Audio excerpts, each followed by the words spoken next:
On a sunny morning in 1993, 42-year-old Roberto Nunez was on his daily run through his hometown of Granada, Spain. And as usual, along this route, he ran past delivery trucks parked outside of restaurants, and kitchen workers carried crates of food from these trucks into the back of the restaurants to prepare for the day's meals. Now, Roberto had never really paid these restaurants much attention. He was an athlete, and to him, food was just fuel, not some delicacy. But that morning, right after passing by the restaurant and smelling the smells of the food, he happened to run past a local bookshop. And for whatever reason, something in that bookshop caught his eye. It was a fine dining cookbook, beautifully displayed in the front window. And for some reason, Roberto stopped his run and just stared at this cookbook. Something about the meal on the cover just looked irresistible. He was so drawn to it, he could almost taste the food in his mouth.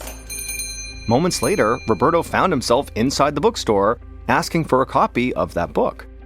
As the shopkeeper went to go get a copy of this book, Roberto wandered toward the culinary section of the store and began flipping through the other cookbooks. And by the time the shopkeeper returned, Roberto had a whole pile of them in his arms. When Roberto left the bookshop, he couldn't run anymore because of how heavy all these books were he'd just bought, and so he walked his way home. And then when he got home, he lined up all of his beautiful new cookbooks on his kitchen counter and just stared for a second, marveling at all the food on the covers.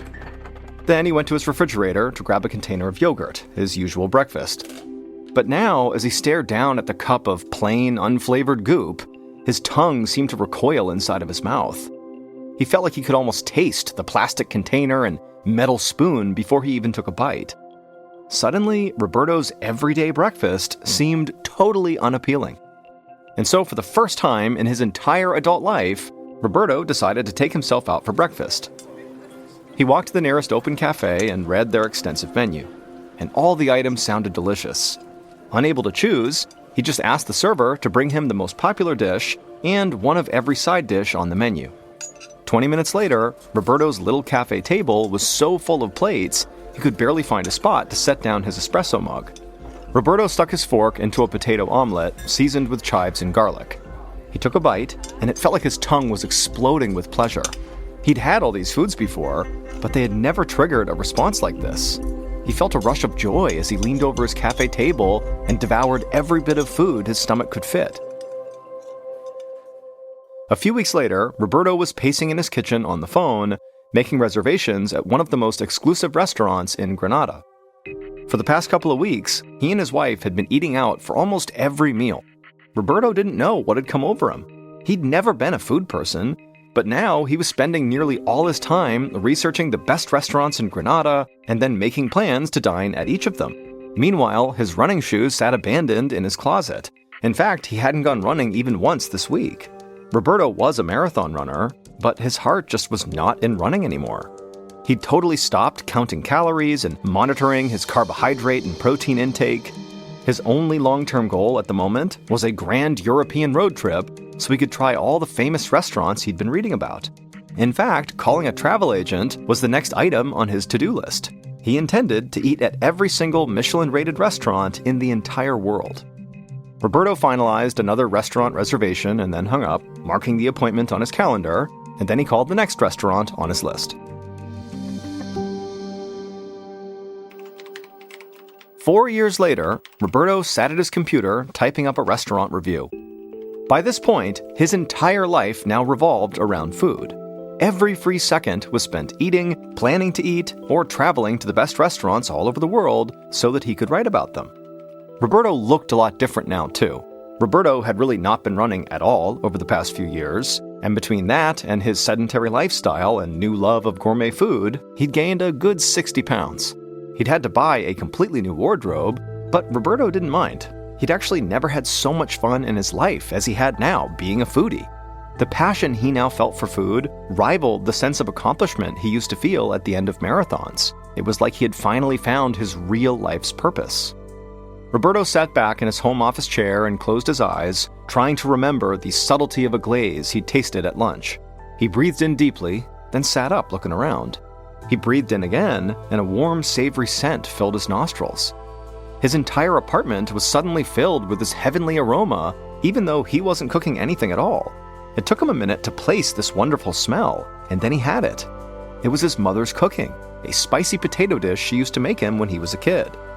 Confused, Roberto went to the kitchen, wondering if maybe his wife had come home and started making dinner without him noticing, but no, the kitchen was dark and empty. So Roberto wandered the house, running scenarios through his mind that might explain the smell. At first he thought, maybe a window was open and outside smells were coming in. But when that wasn't true, he began to wonder, did somebody break in and were they eating inside of his house? Now he knew that made no sense, but the more he wandered the house, the stronger the smell of his mother's cooking became, but there was no reason for it to be in his apartment. It just made no sense. Roberto was feeling freaked out, especially when, moments later, the smell changed from delicious to sour. He stopped and covered his nose as a chemical-like odor filled the apartment. But even with his nose covered, he could still smell it. Worse, he could taste it on his tongue. He gagged a little, then went to the kitchen to spit in the sink. He flung a window open, trying to air out the smell, and then as quickly as the smell had come on, it disappeared. Roberto stood in his living room feeling very unnerved, trying to tell himself that there had to be some rational explanation here. He told himself that it must have been a neighbor cooking a familiar recipe and accidentally burning it on the stove. But despite his best efforts to convince himself that that really happened, he still felt very unsettled as he went back to his computer to finish his review. A month later, Roberto was at a local cafe enjoying one of his favorite breakfasts, a potato and chorizo omelet with a side of fruit and some bread. He'd just finished slathering the bread with some butter when his nose caught a whiff of that same savory scent he had smelled inside of his apartment. The smell was his mother's cooking, specifically her huevos rotos, a traditional Spanish breakfast she used to make when he was a kid. Roberto looked around, wondering if the smell was coming from a neighboring table, but he was the only one with a plate of food. Roberto picked up his espresso and breathed in deeply, knowing the smell of coffee beans can clear your palate. But when he set the cup down again, that smell was still there. Roberto told himself not to panic, but he was worried. He decided that perhaps it was time to see a doctor about all these phantom smells. A few days later, Roberto was at a neurologist's office explaining how he was smelling all these things that weren't actually there, and he was concerned that he was losing his mind. Now, the neurologist didn't want Roberto to panic, but he did think Roberto might be experiencing smell hallucinations. And they're rare, but very real, and they can be the sign of something dangerous. The doctor explained that smell hallucinations can be caused by head injuries, upper respiratory infections, and in some cases, brain tumors or Parkinson's disease. Roberto did his best to stay calm. He didn't know what he'd been expecting when he got here today, but certainly not being told he could have a brain tumor or Parkinson's disease. The neurologist could clearly read the fear in Roberto's eyes because he immediately told him, don't worry. They'd run some tests and narrow down the possibilities, then figure out what was going on. They'd start by ordering an MRI. Roberto nodded, still feeling very uneasy. And a few hours later, his unease quickly turned to fear as the neurologist showed Roberto his MRI scan and pointed to a long, slender tumor on his right temporal lobe of his brain. Roberto felt petrified as the neurologist explained that the tumor was called a fibroblastic meningioma. It was putting pressure on Roberto's brain and causing him to have these smell hallucinations. The doctor explained that they'd have to surgically remove this tumor. Roberto felt a surge of adrenaline as he imagined himself undergoing brain surgery. He was going to be sick.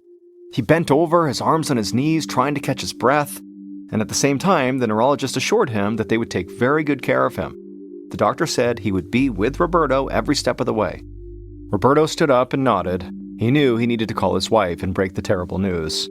But then after that, he would call his favorite restaurant to get takeout for dinner. He was in the mood for some comfort food. A few weeks later, Roberto was at home on his couch watching his favorite cooking show on TV. His head was still bandaged from his 14-hour brain surgery, which his neurologist said had been a success, and Roberto had been making slow but steady progress in his recovery. As he flipped through the channels, the mouth-watering smell of roasted chicken suddenly filled the room. And for a second, Roberto was terrified. Was this another smell hallucination? Did the surgery not work? But then he looked up and saw his wife enter the living room carrying 2 plates of roasted chicken, his dinner. His stomach rumbled, and he thanked his wife as she set his plate down on the coffee table and helped him sit upright. Roberto had not had a single smell hallucination since his surgery, and he was hoping that that meant he was cured. And so feeling like he had a new lease on life, Roberto looked forward to getting back to his food blog and the long list of restaurants he still wanted to try. 12 years later, on March 3, 2010, Roberto, who was now 58 years old, stood on the scale at his neurologist's office for a routine follow-up. Even though it had been over a decade since his brain surgery, he still had to get regular MRI scans to make sure there was no new tumors in his brain. The nurse took note of Roberto's weight. By this point, Roberto had gained approximately 110 pounds since he first took an interest in food.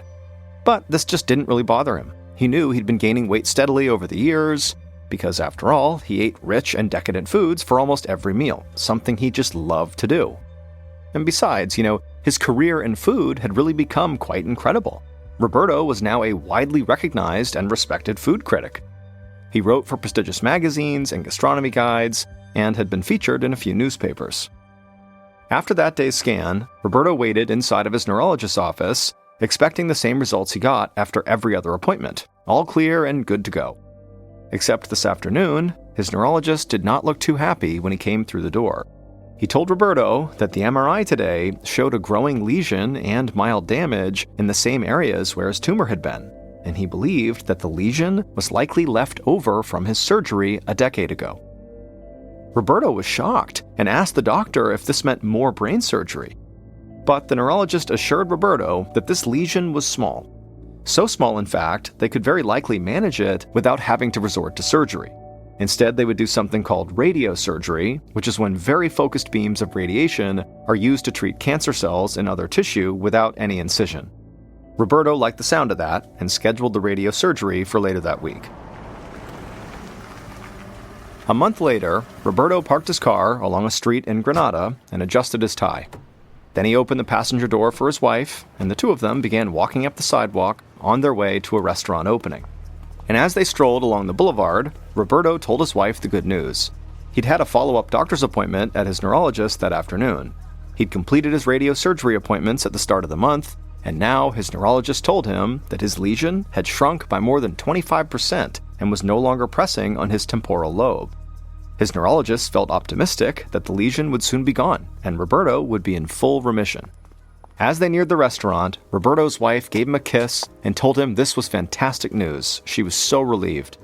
Then the hostess led Roberto and his wife to their table and removed the shiny gold reserved placard as they sat down.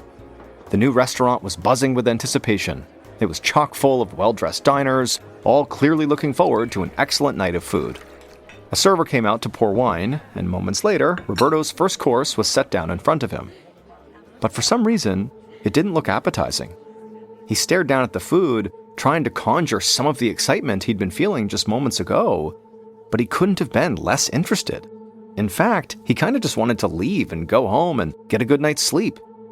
But Roberto was a professional, so he made himself eat every course they brought out to him. However, later that night, when he was working on the review, Roberto had to admit that his heart just wasn't in it. And so for the first time in more than 15 years, food just didn't really interest him. And the next time Roberto saw his neurologist, he learned why. It would turn out the tumor and lingering lesion pressing on Roberto's temporal lobe, known as the amygdala, was what had caused not only his hallucinatory smells, but his extreme interest in food. The pressure from the tumor created a brain injury, which in very rare cases can trigger a bizarre brain and eating disorder called gourmand syndrome. People who suffer from this condition can literally become completely obsessed with fine dining. They become preoccupied with food and sometimes become compulsive eaters, even if they had formerly been very health conscious. And that's exactly what happened to Roberto.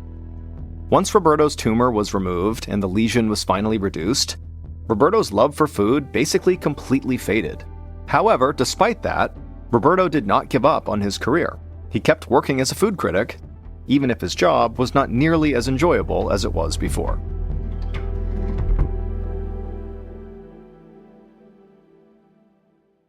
And now, here is our second and final story of today's episode, called The Bitter End. One morning in 2022, a 64-year-old woman named Beth shuffled into her kitchen in Ontario, Canada. It was early, and so Beth was still wearing her pajamas. She opened up her kitchen window to let fresh air blow inside, and as she did, she took in a deep breath and smiled. Beth always reminded herself not to take life's small pleasures, like a cool summer breeze, for granted. She grabbed a loaf of whole wheat bread off the counter, and put 2 slices in the toaster. Then she opened her fridge and pulled out a container of green juice and a couple of organic eggs. Beth was extremely health and diet conscious and usually had this same breakfast every morning. She drank 2 glasses of juice while her toast cooked, and she scrambled her eggs. Then she sat at the kitchen table to eat. When she finished, she put her dishes in the sink and walked back to her room to get dressed for her morning jog. But as she was trying to decide what shirt to wear, Beth felt this dull pain in her lower abdomen. At first, she was able to ignore it, but then the pain got sharper and Beth suddenly was clutching her stomach. And then she felt weak, and a wave of nausea made her rush from her closet to her bathroom, where she vomited and then had diarrhea. Beth shakily walked to the sink and drank a few sips of water from the tap. When she looked in the mirror, she saw that her face was beet red. She could feel her heartbeat thudding in her throat, and so she brought 2 fingers up to her neck and began to count her pulse. And she found her heart was absolutely racing, and it really scared her because she had high blood pressure, and so she knew, at any point, something could go wrong with her heart. And so suddenly, Beth feared she might be having a heart attack.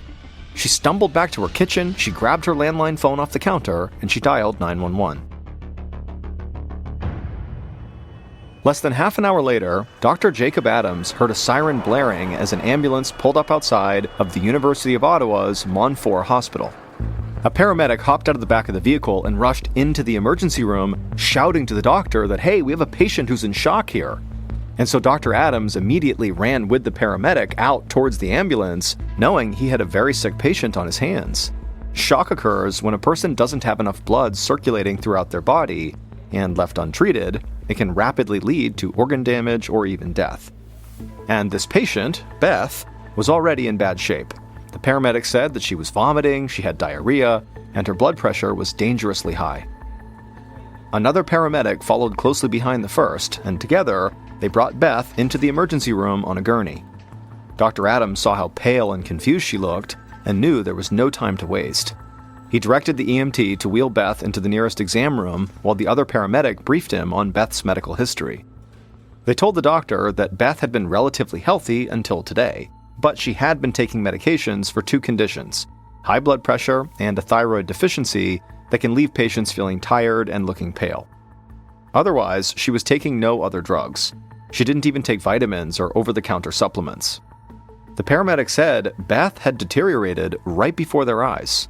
When they first arrived at Beth's house, she was able to talk to them about her fear that she was maybe having a heart attack. But since then, she had gotten so much sicker that now she could barely talk.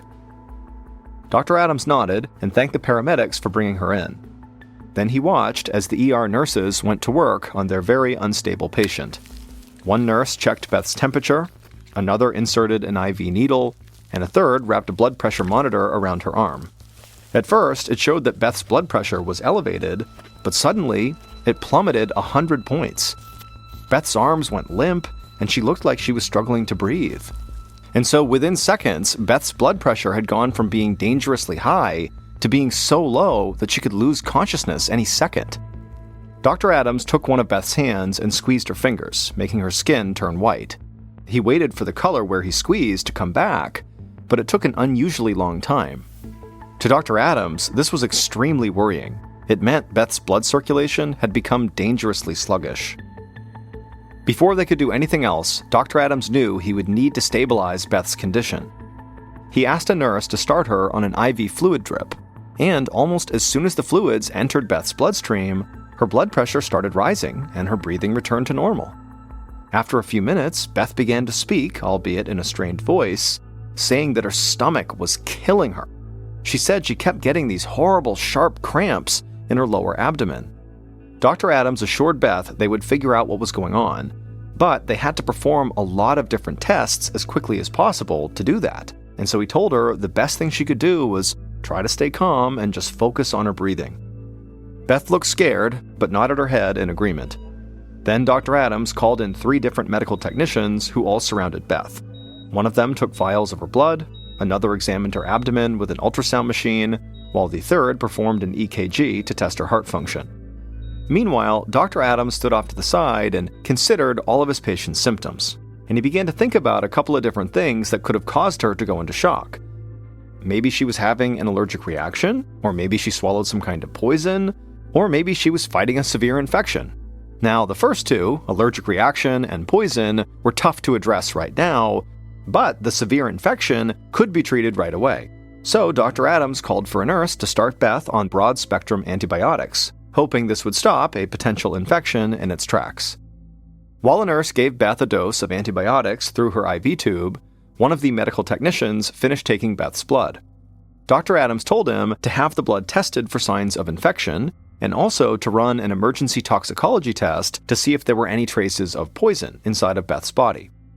At almost the same time, the ultrasound technician pulled up black and white images of Beth's digestive system onto a computer screen and told Dr. Adams that they didn't see anything out of the ordinary, like fluid buildup or a bowel obstruction. However, the technician who was doing the EKG had much more ominous news. They said the left side of Beth's heart was working much harder than it should have been, a sign that her heart was not functioning correctly.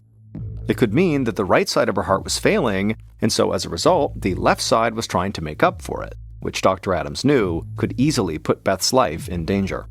But, alarming as the EKG results were, they didn't help Dr. Adams determine what was actually causing Beth's intense distress. He needed to get a better understanding of how all of her internal organs were functioning. So he decided to bring her into the radiology department for a CT scan, which would take pictures of the inside of her body. The scan only took about 15 minutes, but it revealed that Beth's problems went beyond her heart. Dr. Adams saw that her small intestine showed signs of inflammation, or even a possible obstruction. Though the earlier ultrasound of her abdomen had looked normal, the doctor no longer believed that was accurate. He could tell from the more detailed CT scan that something was wrong after all. And suddenly, Dr. Adams had an alarming thought. Maybe Beth was bleeding internally inside of her digestive system. Severe internal bleeding could explain a lot of Beth's symptoms, including nausea, vomiting, diarrhea, and her sudden drop in blood pressure. But this would be a terrifying diagnosis. If Dr. Adams didn't locate and stop the bleeding right away, Beth could bleed to death. A few minutes later, Dr. Adams received the results of Beth's blood work. Her toxicology report came back normal, meaning technicians had not found any poison in her system, but on the other hand, the results showed she did have elevated levels of a protein found in red blood cells, which did seem to indicate she did have internal bleeding. And just as the doctor set her test results aside, Beth's blood pressure suddenly plummeted again. She went pale and her breathing became labored. Dr. Adams looked up and noticed her IV fluid bag was empty, so he quickly replaced it with a full one, and as soon as the fluids flowed into her system, just like the last time, her blood pressure immediately stabilized. But to Dr. Adams, this was not a good sign. If Beth was rapidly bleeding internally, IV fluids would keep her going for a while, but eventually it would not be enough, and so she needed a blood transfusion as quickly as possible. And at this point, Beth looked sicker than ever. She groaned in pain and then leaned over the side of her hospital bed and vomited up blood. Now, Dr. Adams was certain that she was bleeding internally into her stomach, which was why she was throwing up the blood. He immediately called in a nurse, who began giving Beth a blood transfusion. He also continued giving her IV fluids and started her on drugs that would keep her blood pressure up and reduce acid in the stomach to hopefully slow the bleeding. After all that, Dr. Adams transferred Beth to the intensive care unit, where they met with a gastrointestinal specialist named Dr. Christina King. Dr. King said she needed to insert a tiny camera down Beth's throat and into her abdomen. That way, she could see firsthand where the blood was coming from. Dr. King turned to Beth, whose face was scrunched up in pain, and explained the procedure. Beth would be put under light anesthesia for about 30 minutes, and during that time, Dr. King would insert a tube with the camera on one end into Beth's esophagus and down into her stomach. Beth looked uneasy, but she was so sick that a tube going down her throat seemed like a small price to pay for some answers. She said okay, and the doctors got to work prepping her for the procedure. About 15 minutes later, Beth had been put under anesthesia and was lying on her side on a bed in her ICU room. Dr. King stood beside her and carefully inserted the long, thin tube down her throat. Dr. King could see the inside of Beth's esophagus on a screen right beside her bed. Dr. King moved the tube further down Beth's digestive system, and as soon as the camera entered Beth's stomach, Dr. King saw that her stomach lining was swollen, red, and bleeding. The bleeding was not severe, but the doctor knew that was only thanks to the drugs that Dr. Adams had given Beth. Later that afternoon, Dr. King sat in the ICU with Beth, who was still sedated from her procedure. Beth did look much better than she had just a few hours ago, and Dr. King was glad that the treatment she and Dr. Adams had come up with seemed to be working. Her internal bleeding had largely stopped, at least for now, and so for the time being, Dr. King could really focus on why Beth was bleeding internally. Dr. King was starting to think that Beth's illness had been caused by something that she might have eaten, rather than by poison or an infection. And so once Beth woke up from her procedure, Dr. King asked her if she'd eaten anything out of the ordinary that morning before she'd gotten sick. Beth initially said no. She'd had the same breakfast she ate every single morning: whole wheat toast, organic eggs, and homemade green juice. However, Beth said, now that she thought about it, her juice had tasted a bit more bitter than usual. Dr. King asked what kind of juice it was, and Beth said, she made it herself from a type of green squash called bottle gourds that she had bought at the store. She'd heard that bottle gourds were a really great health food, and so for the last several years, she'd been pureeing the vegetables into a juice that she would drink every morning. Dr. King just stared at Beth, because suddenly she knew what was going on with Beth, and it made perfect sense. Beth had given herself a nearly fatal case of toxic squash syndrome. It's a very rare condition that results from eating poisonous chemicals sometimes found in squashes and gourds. These toxins are called cucurbitacins, and they taste very bitter. Over hundreds of years, people have bred squashes to have only trace levels of these toxins. But sometimes the plants can still develop high amounts of cucurbitacins as they grow, and people who eat a lot of those types of vegetables can get dangerously ill. Beth went to her local grocery store and unknowingly bought bottle gourds that did contain a dangerous amount of these toxins. Then she pureed the vegetables and drank the juice, and the only thing she noticed was a slightly bitter taste, until, just minutes after breakfast, the toxins caused her stomach lining to start bleeding, and Beth went into shock. Her case was the first of its kind ever reported in Canada. After 5 days in the ICU, Beth was finally healthy enough to return home. 2 weeks later, her doctors called to check on her condition, and she told them that she was feeling fine, except for one symptom. In the past few days, her hair had begun falling out. Her doctors told her that this was actually normal. Delayed onset hair loss had been reported in a number of cases of toxic squash syndrome. Despite her hair loss, which was actually only temporary, Beth would go on to make a full recovery and go back to her normal life, though she found another kind of juice to drink at breakfast.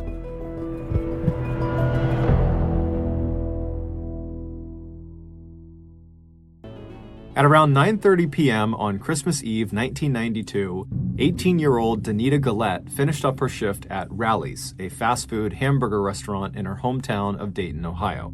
She hung up her apron, she said goodbye to her coworkers, and then she stepped outside into the freezing 19-degree night air. Danita had not driven a car to work that day, so she pulled her plaid flannel jacket tightly around her to keep warm, and then she began to briskly walk in the direction of her mother's house, which was only a couple of miles away. That night, like every other Christmas Eve night, Danita's family had all gathered up at her mother's house to celebrate. The Gillettes were one of those big families that were very close and who always looked out for each other. When Danita had gotten pregnant when she was only 15 years old, she had told her parents and 7 siblings, all of whom were older than her, that she'd likely have to drop out of school and get a full-time job to provide for this child. But her family's reaction was, "Nonsense. We'll help you raise this baby so you can stay in school and get a good job and still have a great life." And sure enough, from the moment Danita gave birth to her daughter, her entire family stepped up and made themselves available to provide childcare anytime she needed them to. Fast forward a couple of years back to that Christmas Eve night in 1992, and since Danita had to work that shift at Rally's, her daughter, who was now 2 years old, had been spending the night with her family at her mother's house. And so as Danita walked, she suddenly had this urge to call her family and just check in to make sure her daughter was okay, and also just to give them a heads up that she would be there in the next 30 minutes or so. So at around 10 p.m., she stopped at a payphone on the side of the road that was only about a half mile from the Rally's restaurant. She fished some coins out of her pocket, she put them into the slot on the phone, and then she dialed her mother's phone number. As the phone rang, Danita likely was thinking about how much fun it was going to be to see everyone that night. She also likely was looking forward to eating some of her mother's famous chili and cornbread that she always made around this time of the year. At Danita's mother's house, her whole family was sitting around in the living room chatting and having a nice time, just waiting for Danita to arrive. At 10 p.m., when the phone rang in the house, immediately everyone in Danita's family assumed it had to be Danita calling to let them know that she was off work and that she would be home soon. So when the phone was ringing, one of Danita's siblings, Rhonda, she jumped up and she excitedly ran into the kitchen and she pulled the phone off the receiver and she said, "Hello?" expecting to hear her sister's very happy voice on the other end of the line. But instead, she heard silence. Rhonda said, "Hello?" a few more times, but when she was still met with silence, she shrugged and put the receiver back into its cradle, and then she walked back into the living room and she told her family that no, it was not Danita, it must have been a wrong number. Danita's family would stay up for a little while longer waiting for Danita, but she never showed up, and they never actually spoke to her on the phone. Eventually, the family was so tired they decided to just go to bed for the night. They figured Danita must have gotten hung up at work, which was prone to happen, and so they would just have to wait until the next morning to celebrate the holidays with her. Around the time Danita stepped outside of the Rally's restaurant and began making her walk to her mother's house, Dayton, Ohio homicide detective Doyle Burke was finishing Christmas Eve dinner at his grandmother's house in the suburbs with his wife and their 2 young children. Like the Gallettes, the Burkes also liked to get together with family on Christmas Eve at Grandma's. But much as Detective Burke enjoyed the holidays, he'd been a homicide cop long enough to know that just about every week, at least one person got murdered in Dayton. And so chances were good at some point over the next couple of days, he'd be called into work. And sure enough, that Christmas Eve night, after they were done eating, his pager went off, and he looked at the incoming code and it said, "Call work immediately." When he looked up from his pager, he noticed his wife was staring at him. She knew the drill. She knew he would have to leave. When Detective Burke stepped away to call into work, he was told there had been a shooting on Neal Avenue. The victim had been found near a payphone located about a half-mile away from the Rally's restaurant. Detective Burke said goodbye to his family, he hopped in his car, and he headed over to Neal Avenue. When he got there, he saw a ring of police cars and medical personnel all standing in a circle around this payphone. Burke parked his car on a side street and then he walked over. And when he pushed past the ring of people, he saw the victim on the sidewalk right underneath the payphone. It was a young woman lying in a pool of her own frozen blood. It was Danita Gallette. She had been shot 5 times at point-blank range, bullets striking her in the chest, the legs, and the hands. The pattern of wounds on her body suggested she'd tried to shield herself from the bullets, holding up her hands and turning her head away and crouching back like she was trying not to get hit. After she was lying on the ground, either dying or dead, whoever had attacked her ripped her plaid coat off, they took her sneakers off, and they took her backpack that contained only 50 cents. Scattered around her body were .25 caliber aluminum shell casings, which immediately stood out to Burke.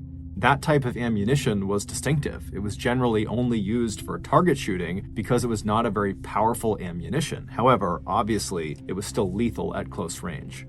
Witnesses in the area said they had heard the shots ring out and then saw 2 young men carrying pistols running away from the payphone. Shortly after Danita's family had decided to just go to bed and see Danita in the morning, they heard a knock on the front door. It was Detective Burke telling them that their Danita had been murdered. They were beyond devastated. They couldn't understand why anyone would ever want to harm Danita. She was such a happy person who everyone seemed to love. They just couldn't understand who would do this. When Burke told the family that Danita had been killed near a payphone, and according to witnesses, her murder likely happened sometime around 10 p.m., as soon as the family heard this, they all thought of that strange, silent phone call that Rhonda had answered around 10 p.m. that night. Had that actually been Danita? Had that been her killer? They didn't know, but it just seemed like too much of a coincidence that they would get a call at the same time that she was killed. After leaving the Gallette's household and filing his report on Danita's murder, Detective Burke arrived back at his home just hours before dawn on December 25th. After catching a quick nap, he spent that morning with his family celebrating Christmas, but his heart just wasn't in it. He had been investigating homicides for years, and so over time he had become somewhat desensitized to all of the violence. However, that morning he just kept thinking of Danita Galette's grief-stricken family when he had told them the news. He also kept thinking about Danita herself, how scared she must have been when she was crouched down trying to shield herself from her attacker. Her family had shown Burke a picture of Danita when she was alive, and she looked like such a vibrant, happy young woman with this big, infectious smile. It just didn't make any sense that someone would kill her over some shoes and a jacket and a backpack with 50 cents in it. Was this actually a personal attack where they knew who Danita was and they were targeting her, and then afterwards they kind of set it up to look like a robbery? Or was this really a robbery? In which case, again, why are you killing someone over things that are worth so little? Burke kept finding himself thinking in circles about her case. He felt like there had to be more to this than met the eye. And he would be right. That night, just before 9 p.m. on Christmas Day, Burke's pager went off again. There had been another murder. This one had taken place in the northern part of Dayton, roughly 2.5 miles from where Danita had been found. The victim was 19-year-old Richmond Maddox. He was found slumped in the driver's seat of a blue Chevy Caprice that had crashed into a tree on the side of the road. But the crash hadn't killed him. What had killed him was a gunshot wound to the right side of his head, fired from point-blank range. And they searched the car. There was no weapon inside of the car, so this was not a suicide. And they checked the exterior of the car, and there was no entry point into the car from a bullet, which means the gun that shot him had been fired from inside the car. Likely, whoever was sitting in the passenger seat or in the back seat had shot this guy in the head. And considering the car had crashed into a tree, indicates that whoever did this, whoever pulled the trigger, had done it while Richmond was actively driving the car. And so in Burke's mind, this indicated that the person who did this had been forced to do this, because it's extremely dangerous to shoot the driver of the vehicle when the car is still moving, because you're going to crash. And so this person who shot Richmond must have been desperate. Maybe they had been kidnapped by Richmond and they were forced to do this. Burke didn't know, but that seemed like the most logical theory.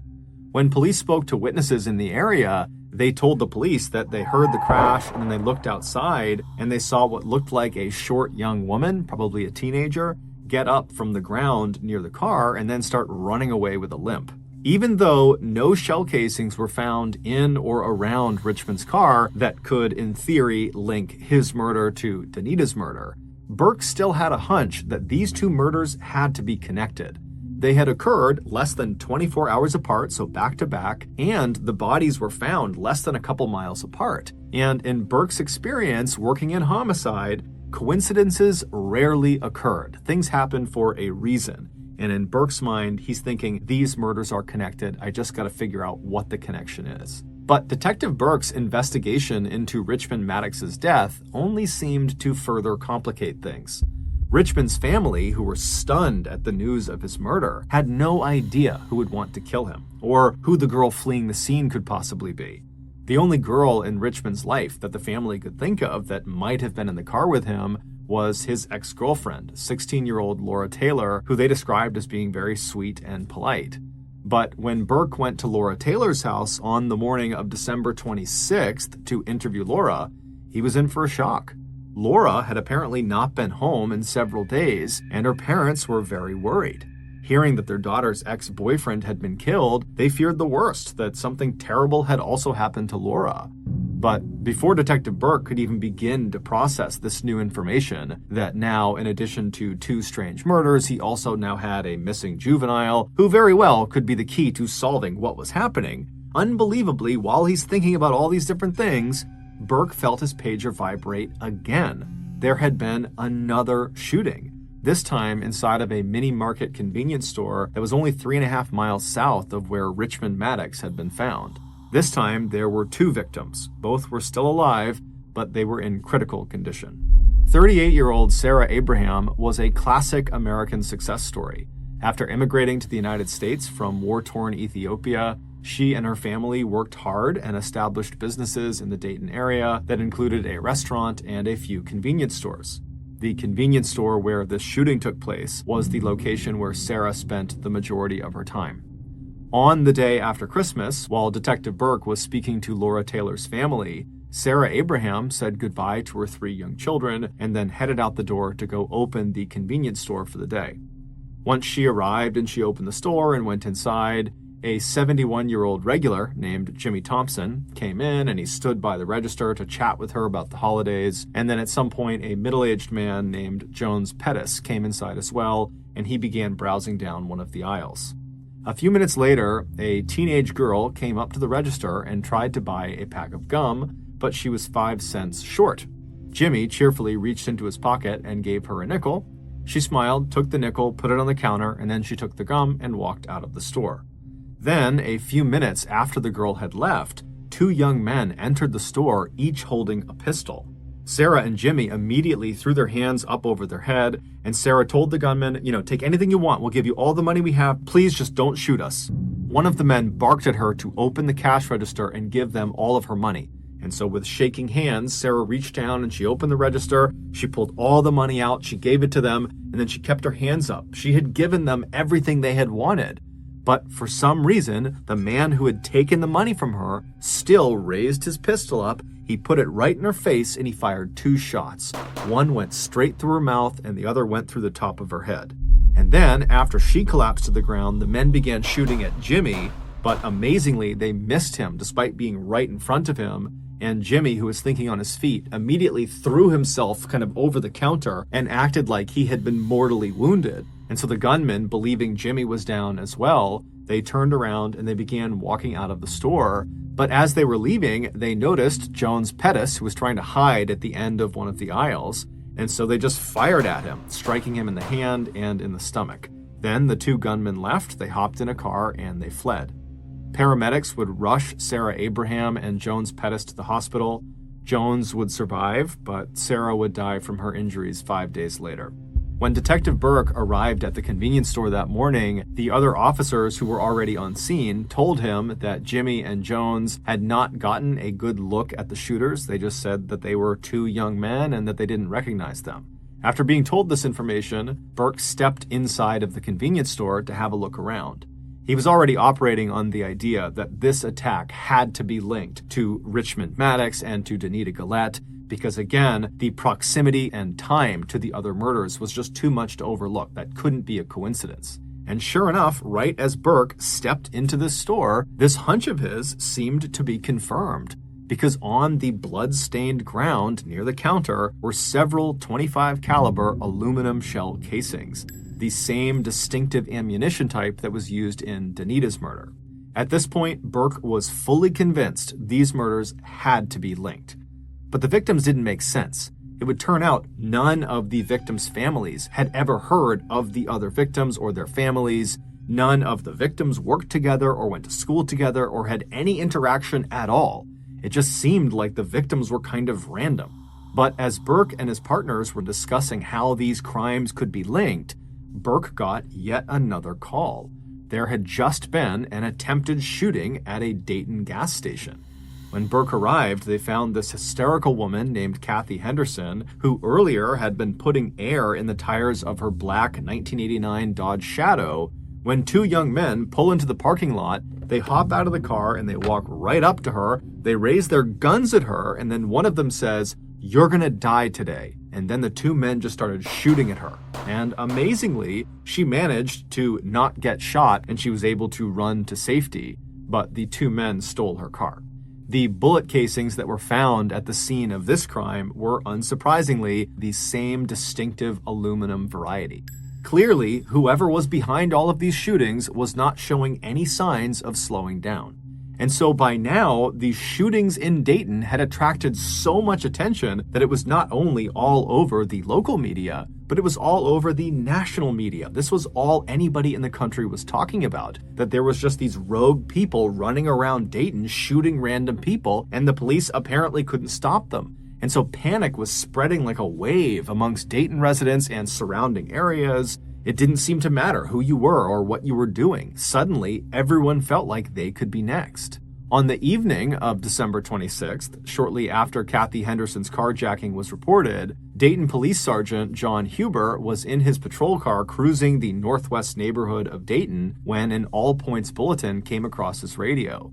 The dispatcher said to be on the lookout for the 1989 Dodge Shadow that Kathy Henderson had stolen, and that if they found it, be advised because the occupants were likely the same people perpetrating all of these shootings all over town, and so they were likely armed and dangerous. Huber had developed a knack for finding stolen cars in Dayton. He knew where all the little cutouts were and back alleys were where people like to stash their stolen cars, and so he decided he would just go looking for the Dodge Shadow. And after only being on the hunt for about 20 minutes, he looked down a dark, quiet street just a mile away from where Danita had been killed, and he saw a black Dodge Shadow parked on the side of the road. When he drove up behind it, he saw it was empty, so he called the police station and asked them to run the license plates.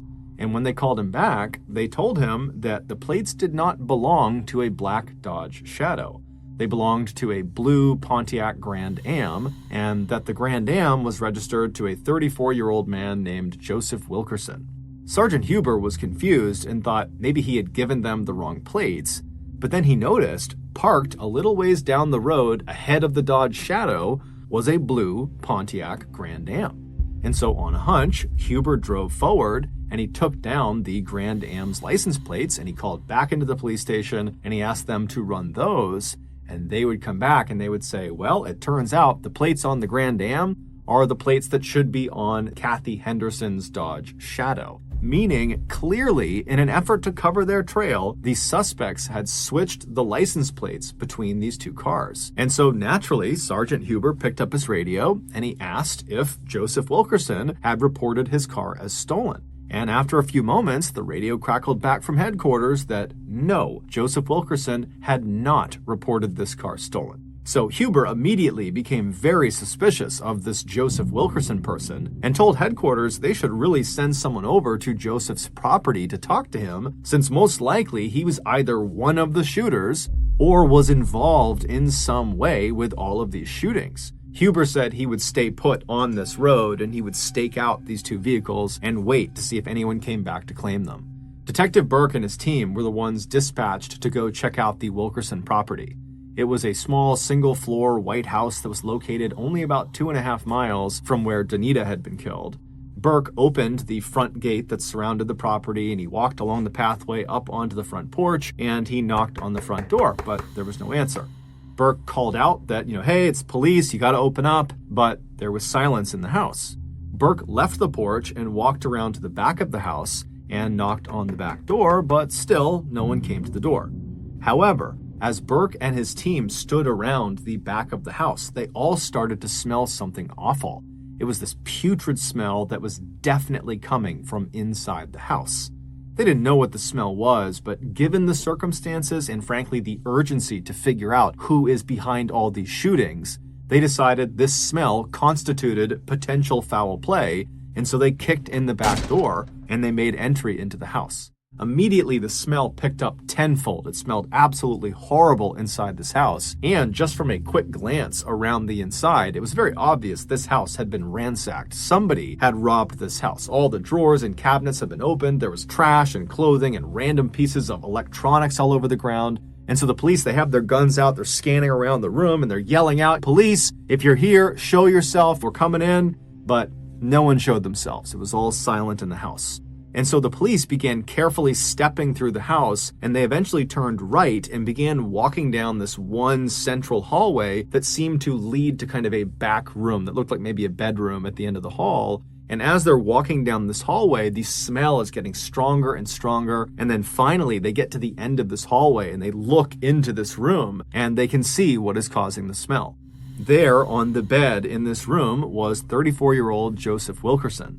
His wrists and his ankles had been tied to the 4 posters of the bed with electrical wire, kind of putting him in a spread eagle position on his back. He had no clothes on, but he had a pillow over his chest and his head, and on the outside, on the top of the pillow, were 2 obvious scorch marks. Someone had clearly pressed a gun into that pillow and then fired 2 shots through it into Joseph's chest and his head, killing him. And from the look of his body and the smell, Wilkerson had likely been dead for at least several days. Also on the ground was another aluminum shell casing, meaning almost certainly this murder was connected to all the others. But the police still had no clue who their attackers were. Who were these mysterious two young men? Who was this young girl who jumped out of that car? Was that Laura Taylor? Was that the ex-girlfriend? Was she kidnapped? They didn't know. None of it made any sense. Who were the victims? They don't know each other. Why are they being chosen? What is the connection? And so because the police were kind of at a dead end and they really didn't know where to take this case, they set up a tip line that night for people in Dayton and outside of Dayton to call in with any information about any of these shooting victims. And over the first couple of hours that this tip line was established, the callers that were calling in were providing nothing of value. But late that night on the 26th, a call came through from an 18-year-old named Nicholas Woodson. And based on the tone of his voice, it was obvious he was genuinely scared for his life. He told police that he thought he was going to be the next Dayton murder victim. When police asked him why, he said, "Because I know who the killers are. There's 4 of them, and I think they're planning to kill me next to keep me from talking to you."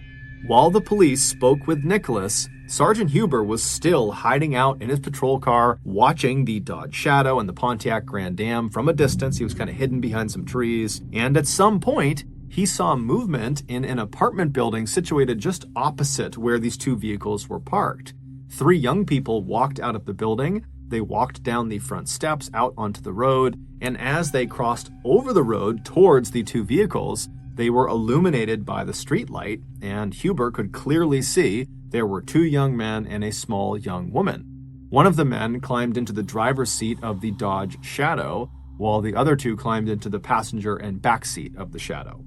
As the driver turned the Shadow on and pulled away from the curb, Huber radioed into headquarters that the vehicle was on the move and he needed backup right away, and then he too pulled away from the curb and began following them. After just 2 blocks, the Shadow stopped, and at that moment, Sergeant Huber sped up behind them with his lights on, and immediately the passenger door of the Shadow flew open and one of the 2 men took off running, but the other man and the woman stayed in the vehicle. Huber's backup had not arrived yet, so he couldn't worry about the runner. Instead, he stepped out of his car and stood behind his open car door to kind of use it as a shield, and he aimed his pistol at the driver and he yelled for them not to move.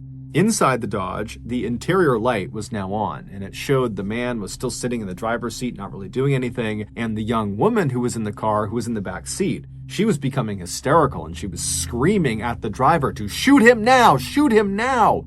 But the driver didn't do anything. And then moments later, backup arrived, and they were able to pull the man and the woman out of the Dodge without a fight, and they arrested them both. They were 19-year-old Marvalis Keene, and the young woman was none other than 16-year-old Laura Taylor, the ex-girlfriend of Richmond Maddox, whose family had reported her missing. The police searched the nearby buildings for the man who had run, and they quickly found him. He had gone back inside the apartment building that Sergeant Huber had originally seen the trio come out of before they got into the Dodge Shadow.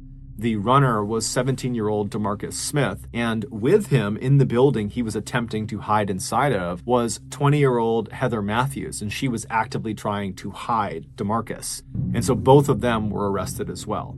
When all 4 of them were brought back to the station, the police noticed that Marvalis was wearing Danita's flannel jacket, and DeMarcus was wearing Danita's sneakers.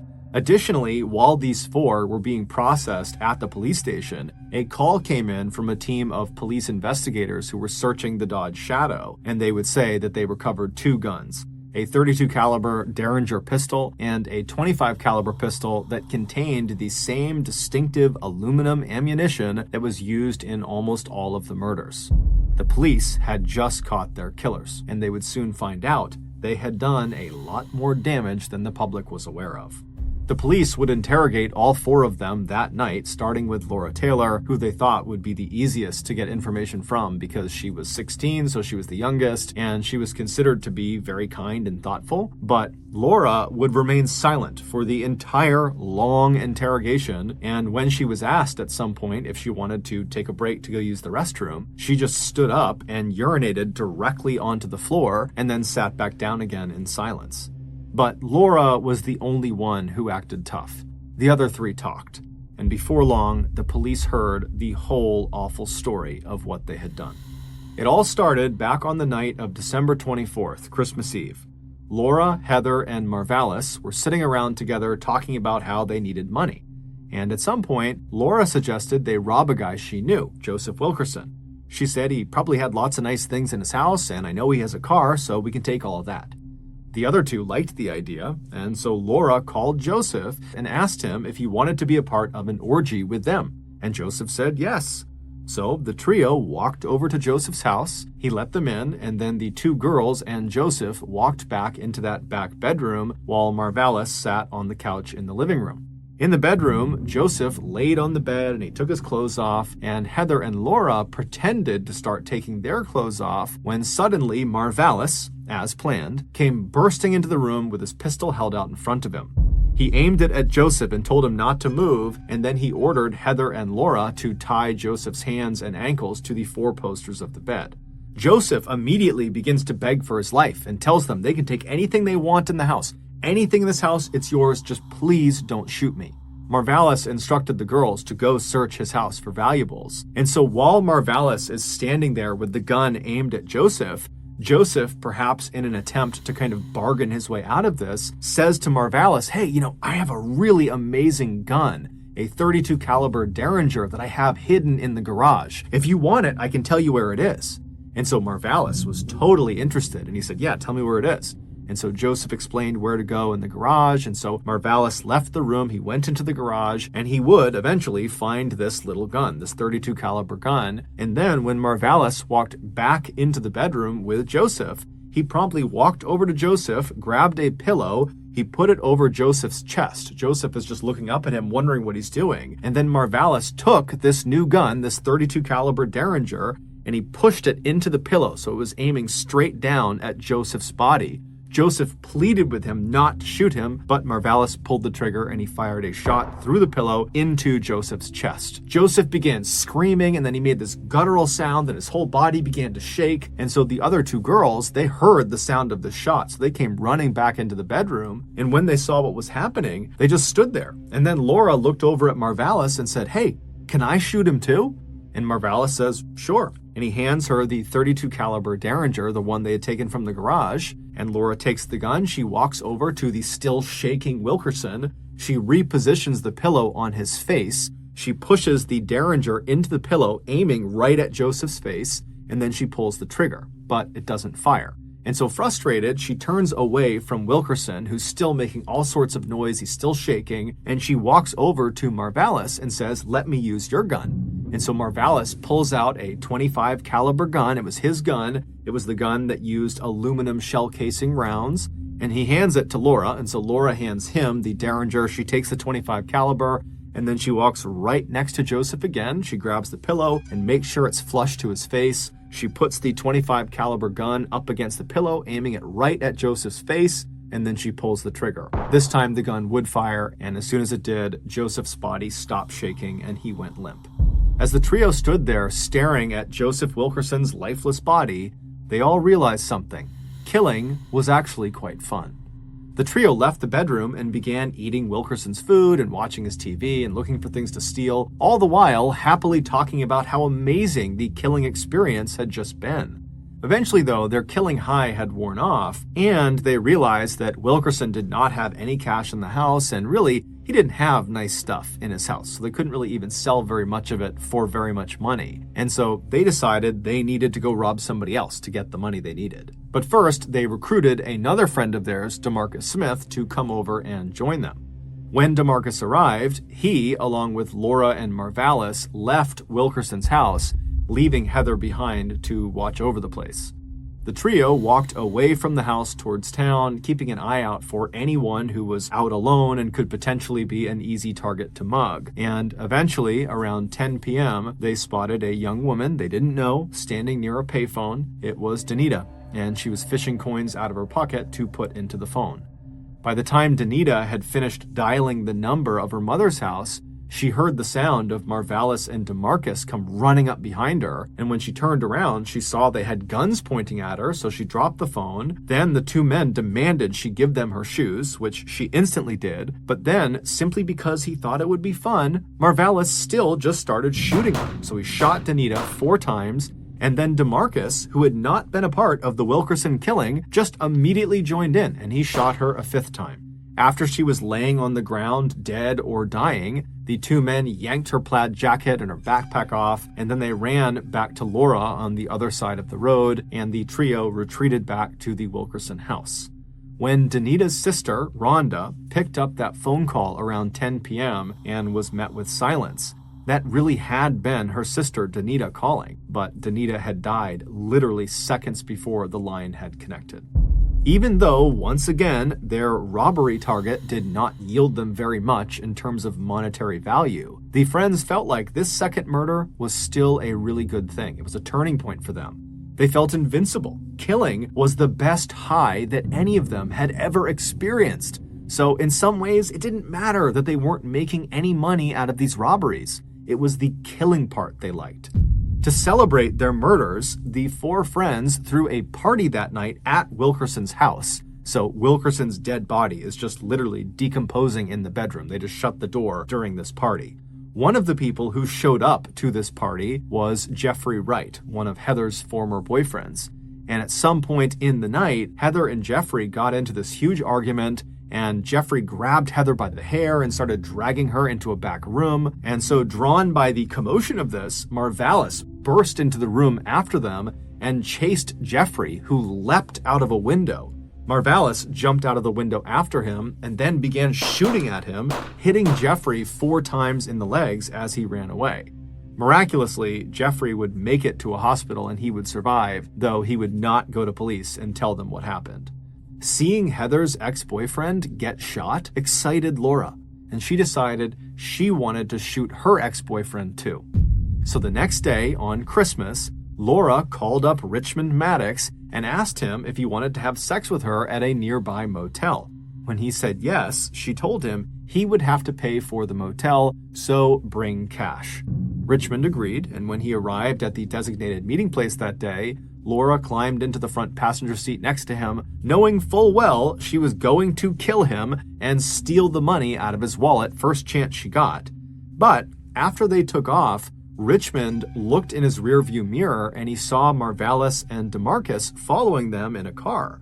Sensing this was a setup, Richmond hit the gas, and without any hesitation, Laura pulled out the .32 caliber Derringer pistol they had stolen from Wilkerson. She placed it against Richmond's right temple and she fired. Then she threw herself out of the moving car right before it crashed into the tree. Marvalis and DeMarcus would swing by and pick her up a little ways down the road, and then the trio would head back to their base of operations, the Wilkerson house. At this point, the foursome had killed 3 people and nearly killed a 4th. But while they were very pleased with this, they still hadn't managed to take anything of real value from any of their victims, and realistically, even though the killing was fun, they did need cash. They had no money. So the next morning, on December 26th, Laura, Marvalis, DeMarcus, and Heather decided they would rob a convenience store. So they pulled up in front of Sarah Abraham's store, and while Heather, DeMarcus, and Marvalis waited outside in the car, Laura went in to scope the place out. After going inside and counting how many people were in there, although she counted wrong, she walked up to the counter to buy gum, but she was a nickel short. However, 71-year-old Jimmy Thompson gave her the nickel she needed, and so she bought the gum, she smiled, and she made her way out. When she walked back outside, she hopped into the car, and she told DeMarcus and Marvalis that it was just 2 people inside, the cashier and the man who had given her a nickel. She had not seen Jones Pettis, who was at the end of one of the aisles. So DeMarcus and Marvalis go inside the shop, and they hold Sarah and Jimmy at gunpoint, and after getting all the cash out of the cash register, which was only $40, the urge to kill became too much for Marvalis to control. And so he raised his gun, he aimed it at Sarah, and he shot her in the face. DeMarcus would attempt to shoot Jimmy, but he would miss. And then the pair, on their way out, would notice Jones at the end of the aisle. And even though he posed absolutely no threat to them, they shot at him anyways. After Heather drove them away from the convenience store, they stopped at a gas station for reasons we don't really know, at which point DeMarcus and Marvalis, they see this woman, Kathy Henderson, who's just completely minding her own business. She's putting air in her Dodge Shadows tires, and they decide they're going to kill her too. So they hop out of the car, they walk over to her, and Marvalis literally says to her, "You're gonna die today." And then he raises his gun and he begins shooting at her, as does DeMarcus. But amazingly, they miss her, and so she gets away. She does not get shot, and then they just steal her car.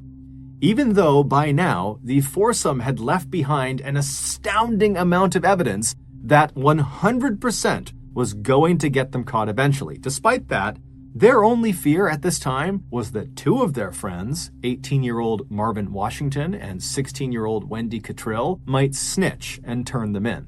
Marvin and Wendy had been present at that big party at the Wilkersons' house and had overheard the foursome talking about the murders, and the foursome knew they had overheard.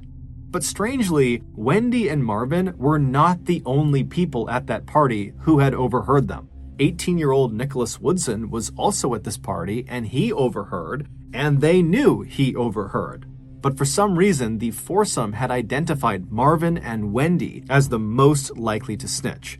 And so Marvalis confronted the pair about this, and he told them they would have to come along for the next murder to prove their loyalty and trustworthiness. And Wendy and Marvin agreed. And so that night, on December 26th, Marvalis and DeMarcus drove Marvin and Wendy out to the edge of town to this gravel pit. And when they got there and parked the car, Wendy and Marvin realized they were the next murder victims. They pleaded with Marvalis to let them go, that they wouldn't say anything, they promised, but he wasn't having it. Marvin eventually got out of the car and DeMarcus followed, and DeMarcus told Marvin to get on his knees, which he did, and then DeMarcus shot him in the back of the head, execution style. And so Wendy has seen this happen, so she knows she's next, and she begins screaming and begging for her life, and she grabs onto the inside of the car so as not to get pulled out. But DeMarcus comes back over to the car, he grabs her and starts pulling on her, and then Marvalis as well comes around and he grabs onto her too. And between the two of them, they're able to pull Wendy out of the car, at which point Marvalis told her to open her mouth. And eventually she would, and Marvalis put the pistol, the .25 caliber pistol, into her mouth, and he told her to bite the barrel. And then when she was biting the barrel, he pulled the trigger. The killers left the bodies where they fell and just hopped back in their car and headed back into town. Nicholas Woodson likely knew that Marvin and Wendy had just been killed for snitching. And so he's thinking to himself, I overheard them talking about the murders. What's stopping Marvalis and DeMarcus from killing me next? I know about the murders, and they know that. And so that was the point at which Nicholas would call the tip line, and he would say, I know who the killers are. It's these four people. And literally, practically at the exact same time that Nicholas was giving this tip, Sergeant Huber had spotted Marvalis and DeMarcus and Laura getting into the Dodge Shadow, which would lead to their arrest as well as Heather Matthews' arrest. After going to trial a year later, Laura Taylor, Heather Matthews, and DeMarcus Smith would all receive life sentences. As for Marvalis Keene, who was effectively the ringleader of the foursome, he would be sentenced to death. His execution was carried out on July 21st, 2009. He died by lethal injection. In the 1960s and 1970s, hitchhiking became very popular amongst young people in America. Hitchhiking is a form of transportation where you basically get rides from strangers. And so the way it works is a hitchhiker will stand on the side of a busy road and they'll extend their arm out and they'll kind of hold their thumb up, which signals to passing motorists that they want to hitchhike. That's the kind of universal sign for hitchhiking. And then a willing motorist, when they see a hitchhiker, they'll pull up alongside and offer a ride. Now, today, it seems unfathomably dangerous to just hop into a stranger's car, or conversely, for a motorist to pick up a random stranger on the side of the road. But back then, this was considered totally normal and socially acceptable. And so with that in mind, on September 29th, 1978, a 15-year-old girl named Mary Vincent was standing on the side of a highway just outside of Modesto, California, which is not far from San Francisco, California. Mary was a rebellious teenager who had recently run away from her home in Las Vegas, Nevada. Her parents were going through a very nasty divorce, and she just couldn't stand to be in the house anymore, and so that's why she had run away. And so she had hitchhiked hitchhiked all the way up to Los Angeles, California, where her grandfather lived. But after only being there for a couple of days, she became unbelievably homesick and wanted to go back and be around her parents and her family. And so one day when her grandfather was out, she slipped out of his house and she began hitchhiking back to Las Vegas, Nevada. And so she had hitchhiked from Los Angeles to Modesto, California. That's where the first person was willing to drive her to. And so she was on that strip of highway in Modesto looking for another ride that could take her farther south. She was on this highway with two other young hitchhikers. They all had these signs that said going south, so they weren't just holding their thumbs out, they were holding these signs. And so the three of them are huddled in a group, they're holding their signs up, and at some point mid-afternoon, this light blue passenger van that only had one passenger, it was the driver, he was a 50-something-year-old man, he looked pretty harmless. He pulled over when he saw their signs, and he parked on the side of the road maybe 15 feet ahead of where they were. And so Mary's companions stayed where they were, and Mary ran up to this light blue van, and she looked through the passenger side window, which had been rolled down, and she asked this guy, hey, can you give all three of us a ride? We're going south. And this man, he would look at her and say, I can only give you a ride. I can't give the other two a ride. I can only give you a ride. And so Mary is confused because she's looking at this guy and she's seeing all this space in his van, and she's thinking to herself, why am I only allowed to go when they're going the same place I'm going and there's plenty of room in this van? But when she kind of gently prodded this man and said, well, are you sure you don't mind taking them too? He just said, look, I will take you, I will not take them. And so Mary said, okay, well, hold on, let me go back and get my bag. And so he stays parked, she leaves the van, and she runs back to the other two people she was with, and, she explains the situation, and they tell her, Mary, this is not good. There's clearly something off with this guy. But Mary, even though she too shared this kind of reservation about this guy, she was so desperate to get home. She was so homesick that she couldn't face the idea of having to wait around for another ride, which might not come until the next day or the day after, because not every motorist is willing to pick up hitchhikers. And she just did not want to wait any longer. And so she told her companions that, guys, I'm going to take the ride. And so she says goodbye to her two friends, she grabs her bag, and she runs back up to the van, and she hops in the passenger seat. As soon as she sat down and closed the door, this man pulled back out onto the road and started driving, and then he turned and looked at Mary and introduced himself. His name was Lawrence Singleton, and he was 50 years old. And then Mary, she introduced herself, and then they have some small talk, and very quickly, Mary feels at ease around Lawrence. He kind of reminded her of her grandfather. He was very nice, very polite. And so when she started to feel tired, pretty early on in their trip, she said, hey, Lawrence, do you mind if I doze off while you drive? And Lawrence would say, no problem, go ahead, go to sleep. And so Mary turned away from Lawrence and kind of curled up on the seat, and pretty quickly she was asleep. A little while later, when she woke up, she looked out the window and immediately could tell they were going the wrong way. So she turns to Lawrence and says, we're going the wrong way. And Lawrence would say, oh, you know what? I made a mistake. I'll get us turned around. Sorry about that. I had no idea. But Mary's thinking to herself, we're really far in the wrong direction. And there's no way he accidentally did this. But she kind of bit her tongue because Lawrence would actually turn around and start going in the right direction. And so they're traveling in the proper direction for a little while, and Mary's totally on edge, but she's careful not to give that off to Lawrence because she doesn't really know this guy. And even though he did make her feel comfortable, she just doesn't really know what his intentions are. And so she's just kind of looking around pretty apprehensively. And then they pull into this stretch of highway that kind of ran through this fairly forested area where very few cars were on this stretch of road. And Lawrence suddenly tells Mary that he wants to pull over because he has to go to the bathroom. He wants to relieve himself. And so Mary kind of apprehensively says, yeah, okay, that's fine. And so as Lawrence is beginning to pull off of the highway, Mary happens to look down at her feet and she notices one of her shoes is untied. And instinctually, Mary just thought to herself, I better make sure that shoe gets tied because I might need to run away from this guy.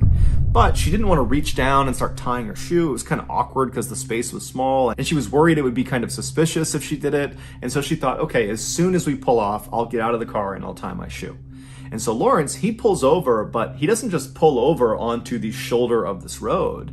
Instead, he pulls into this access road that kind of trails into the forest. And so as soon as he turned onto this road, the alarm bells are going off in Mary's head. She knows something is wrong, but she doesn't really know what to say to Lawrence because he's not talking to her, and she doesn't really want to look at him. And so she's just kind of going over in her head what she's going to do. Is she going to run? Is she going to confront him? She doesn't know. And then eventually, after about a minute or so, when they are far enough away from the main road that no one on that road could see them, they're pretty far into this forest, Lawrence stops the car and he hops out to go relieve himself. And immediately, Mary, she hops out of the car too, and she bends down to tie her shoe. Before she could finish tying her shoe, suddenly something smacked her hard in the back of the head and it knocked her unconscious. It was Lawrence. He had hid a hammer next to his seat, and when he had gotten out, he did not go relieve himself. Instead, he walked around the vehicle and smashed her in the head. When Mary came to, she realized she was laying down in the back of the van, and as she was looking out the windows, she could see that they were still parked out in the middle of the forest. And then when she tried to move, she realized her hands, her feet, everything had been tied down to the van. She couldn't move.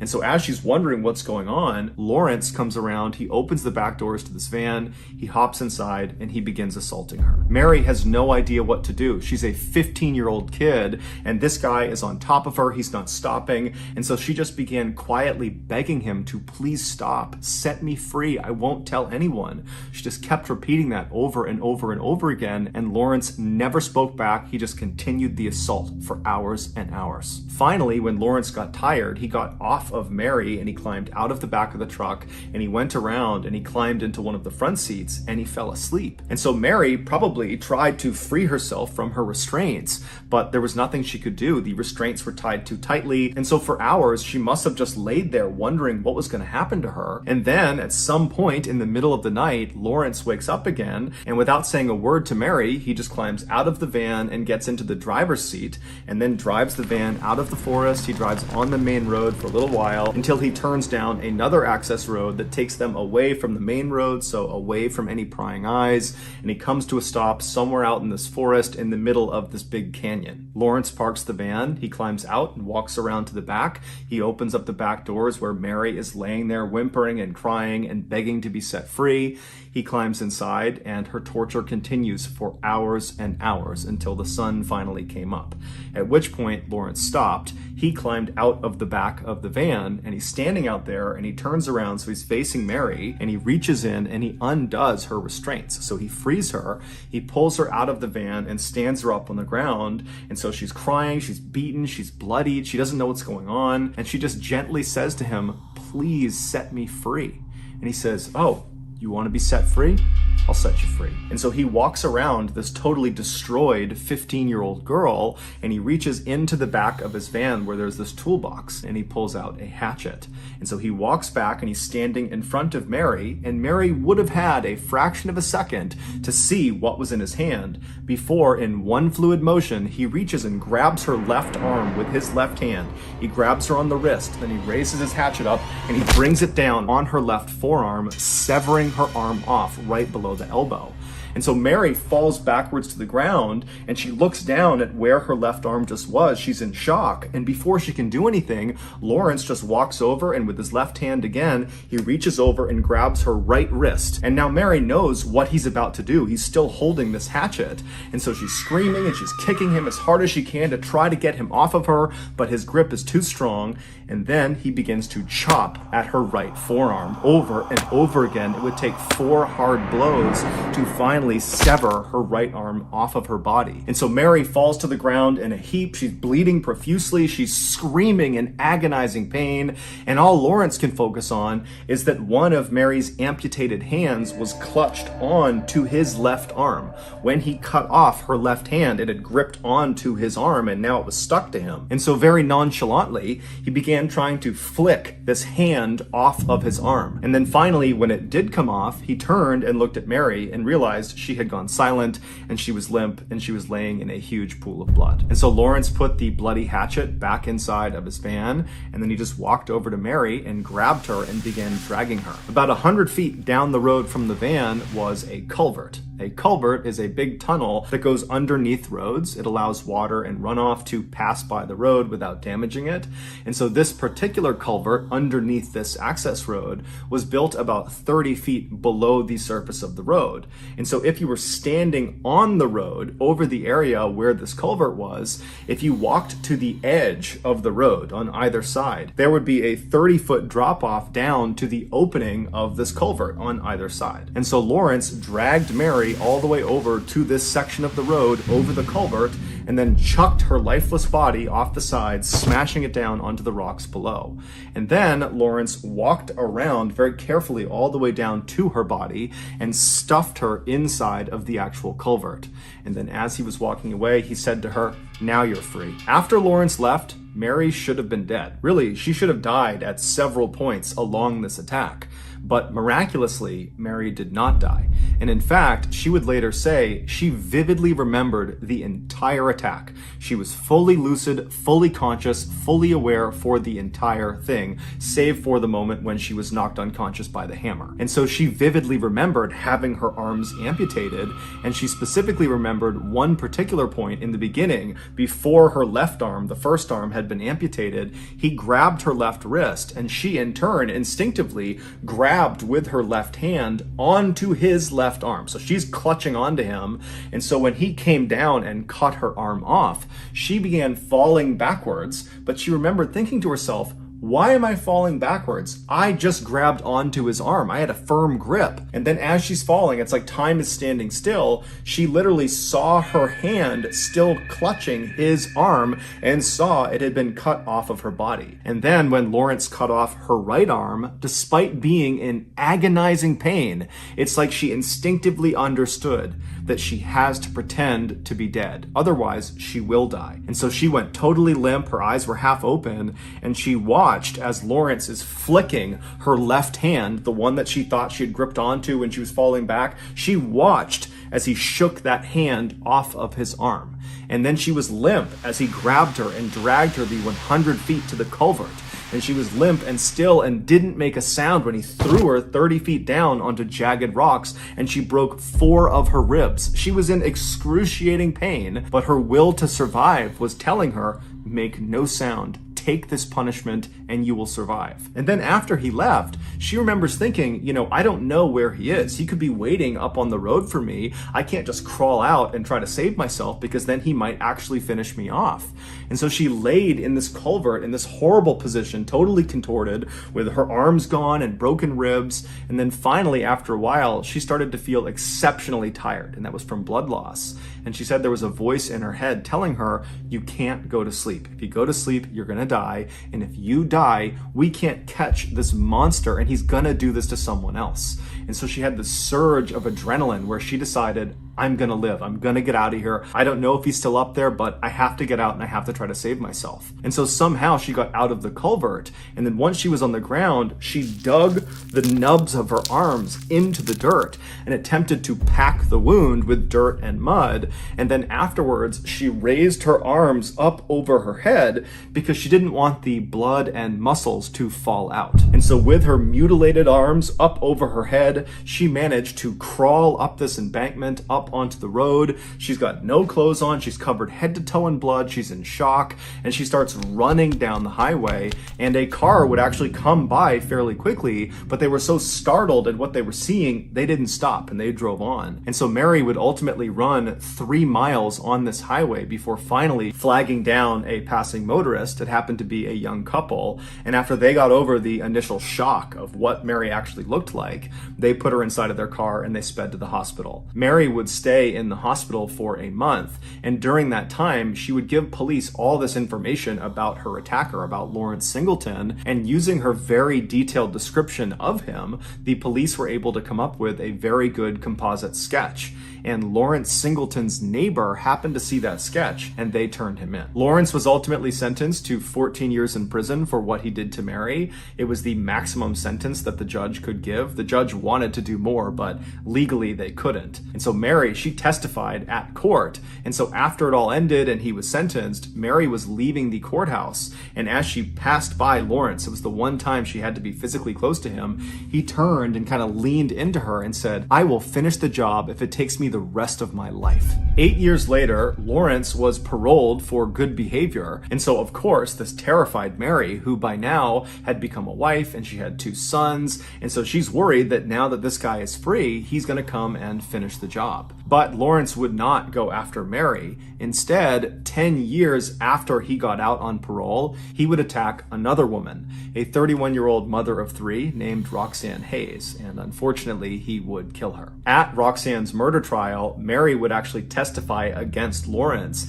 and her testimony is what they used to secure a death sentence for Lawrence. But before he could be executed, Lawrence died of cancer in jail in 2001. When Mary heard that Lawrence had died, she felt very cheated. However, her sons were very relieved to find out that her attacker had died, and so she took some solace in that. Outrage over Lawrence's early release, considering what he did to Mary, and the fact that that early release led to another person being killed, led to the creation of the Lawrence Singleton Bill, which gives judges the ability to give 25-year to life sentences in cases that involve torture. Meaning, under this bill, Lawrence would never have gotten out of prison after what he did to Mary.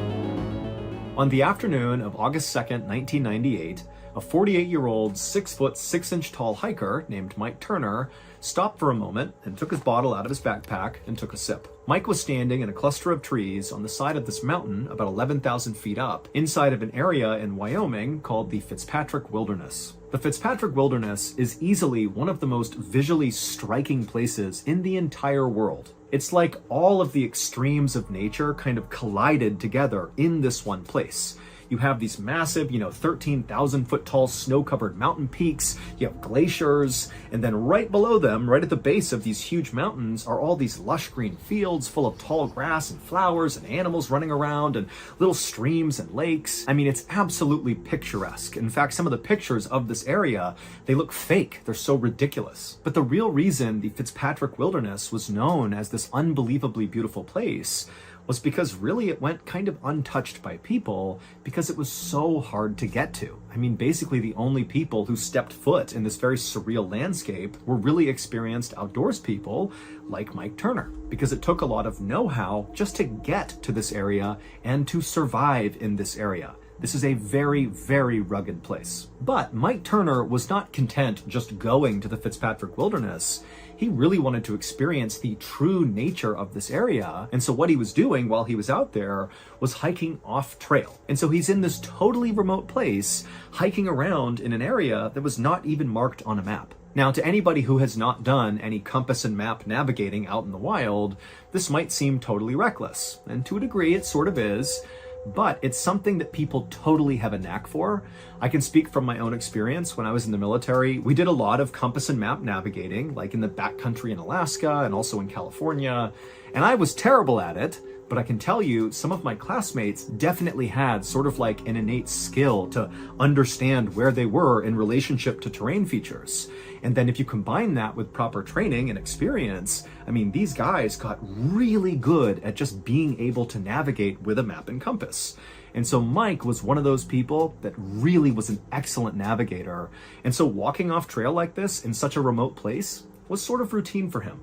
Now, Mike was not some full-time adventurer. This was something he did that was sort of a passion for him. His job was he was a reverend at a Christian church in Idaho, and he had been for 10 years. And Mike loved being a reverend. He loved his congregation, and his wife Diane and his 3 kids, he had 2 daughters and a son, they were all super involved in the church. I mean, it was a great thing. But at the same time, being a reverend was a lot of work, a lot of responsibility, and a lot of stress. And a way that Mike had found to kind of cope with that growing stress of being a reverend was to go out hiking. He actually found, sort of ironically, that when he was out in nature hiking, he felt closer to God than when he was inside of his church preaching. And it was because he sort of looked at the world as this grand gift from God. And imagine being in the Fitzpatrick Wilderness, looking at this unbelievable terrain. I mean, it looks like, God made this. I mean, who else could? This is so strikingly beautiful. And so with that as context, on this particular day that Mike had stopped to sip water 11,000 feet up on this mountainside, this was actually the 4th day of a 9-day pre-planned solo hike through this wilderness that Mike had been planning out for over a year. Now, even though Mike was a very skilled hiker and backpacker and survivalist, he knew doing any sort of really long solo hike came with a whole bunch of risks that only really come if you're solo hiking. The biggest risk being that if you get into trouble when you're out on a solo hike, well, you're all alone, so you better have a really good plan for what you're going to do if you get into trouble. And so Mike had come up with a great plan. He had spent that whole year mapping out this off-trail path he was going to take over these 9 days. It was a 60-mile trip through the Fitzpatrick Wilderness, and he drew out basically exactly where he expected to go on a map, and he gave that map with all the different coordinates and exactly where he'd be on each day to his wife, who also was a very enthusiastic hiker. And he told her, on the 9th day, you're going to meet me at this spot at the end of the 60 miles at noon on this 9th day right here, and I will meet you there and you can take me home. However, that plan had changed on that 4th day as Mike was sipping his water on the mountainside. And only Mike knew it because he had no way to communicate back to his friends and family. Cell phones were very primitive at the time, so he couldn't just call somebody. I mean, basically, if he deviated his plan, he was the only one who would know. Now, the reason why Mike, on the 4th day of this 9-day trip, decided to alter his course made a lot of sense. So even though Mike was technically solo hiking, he was not actually alone. With him was the family dog named Andy, who was a very good-natured black lab mix who loved going hiking. And over the course of the previous day and then into this 4th day, he and Andy had been up at elevation at about 13,000 feet, walking on some icy parts of the mountain, and Andy's paws were getting really raw from kind of walking on the jagged ice. And that day, on the 4th day, Mike had noticed Andy was whimpering and struggling to keep up when normally Andy was super energetic and running all around. And he knew that, my course that I'm supposed to be going on for the next few days is going to be going all through these mountains with all this ice, and I don't think Andy can keep up. He's not going to be able to do it. And so he had decided to side skirt the mountains to avoid the ice, and even though this path was definitely going to take him a little bit longer, it would still bring him to the same destination, to that same pickup spot where his wife and his family would be waiting for him. Now, Mike understood that by deviating his route, not only would his family not know, like they would have no idea where he was, but also this secondary route he'd be taking to save Andy's paws was going to take a little bit longer than the intended course would take. And so he knew he was not going to be there at the time he said he would. So he was not going to be there at noon on the 9th day. It was going to be maybe the 10th day or beyond. But Mike had planned for this contingency. He had brought extra supplies specifically if he had to extend his journey.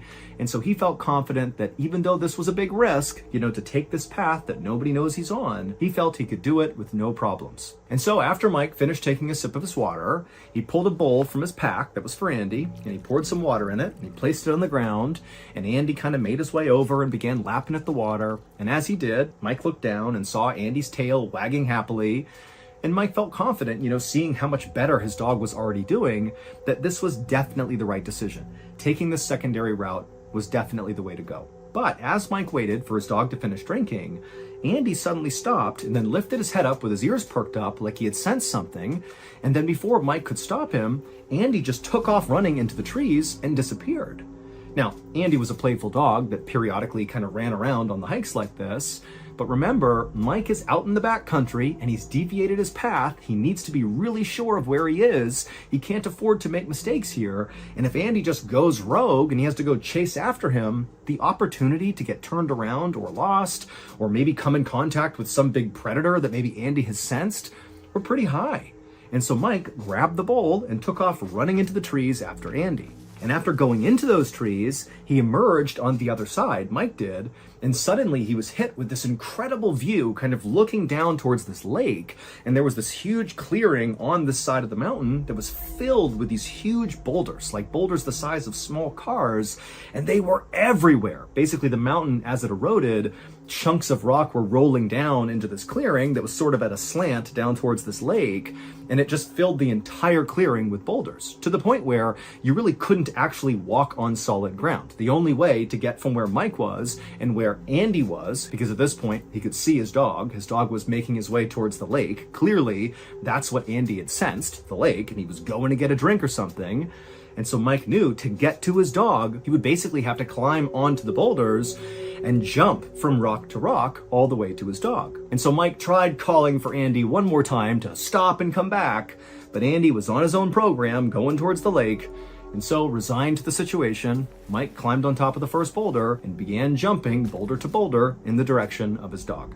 1 week later, on the afternoon of August 9th, Mike's wife, Diane, along with her 3 kids and some family friends, stood at the start of a trail called the Big Sandy Trail, which was the designated meeting spot where Mike said he would meet his family at the end of this 9-day journey.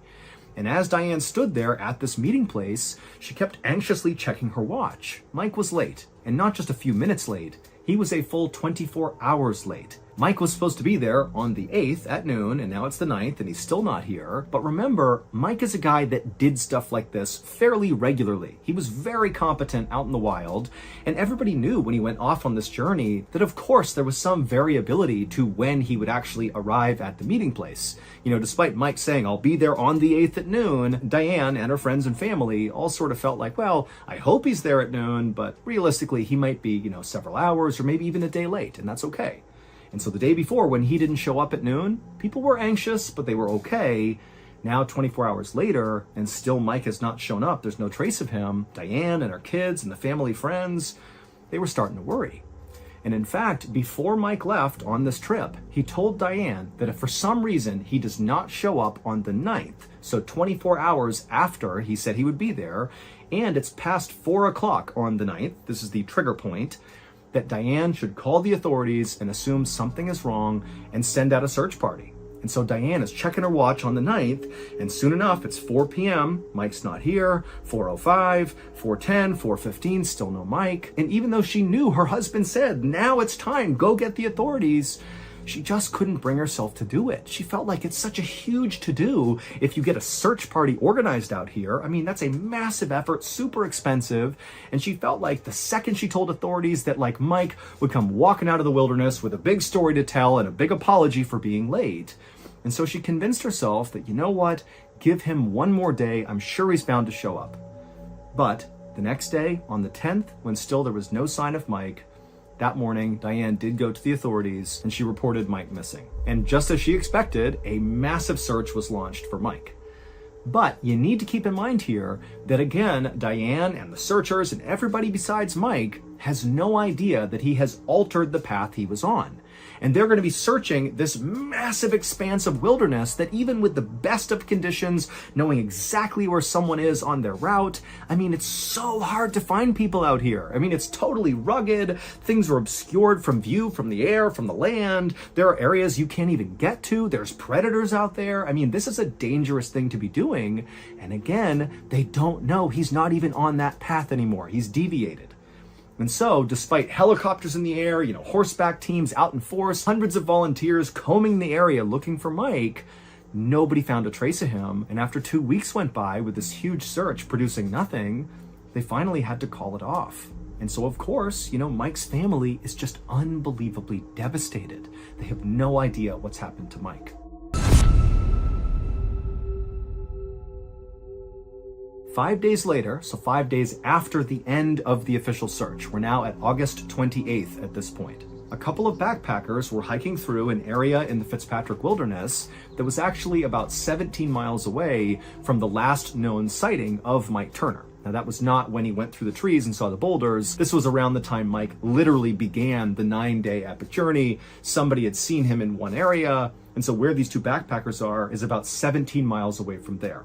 And so these two backpackers, they were aware that Mike Turner was missing because there were flyers up all over the place around the outside of the Fitzpatrick Wilderness at the beginning of all the trailheads and in town and all over the place. So they were aware of this, aware that Mike was missing and his dog was missing. And as they're just sitting there taking a break, this totally emaciated, ragged-looking black lab came out of the tree line, whimpering and looking like it was on its last legs.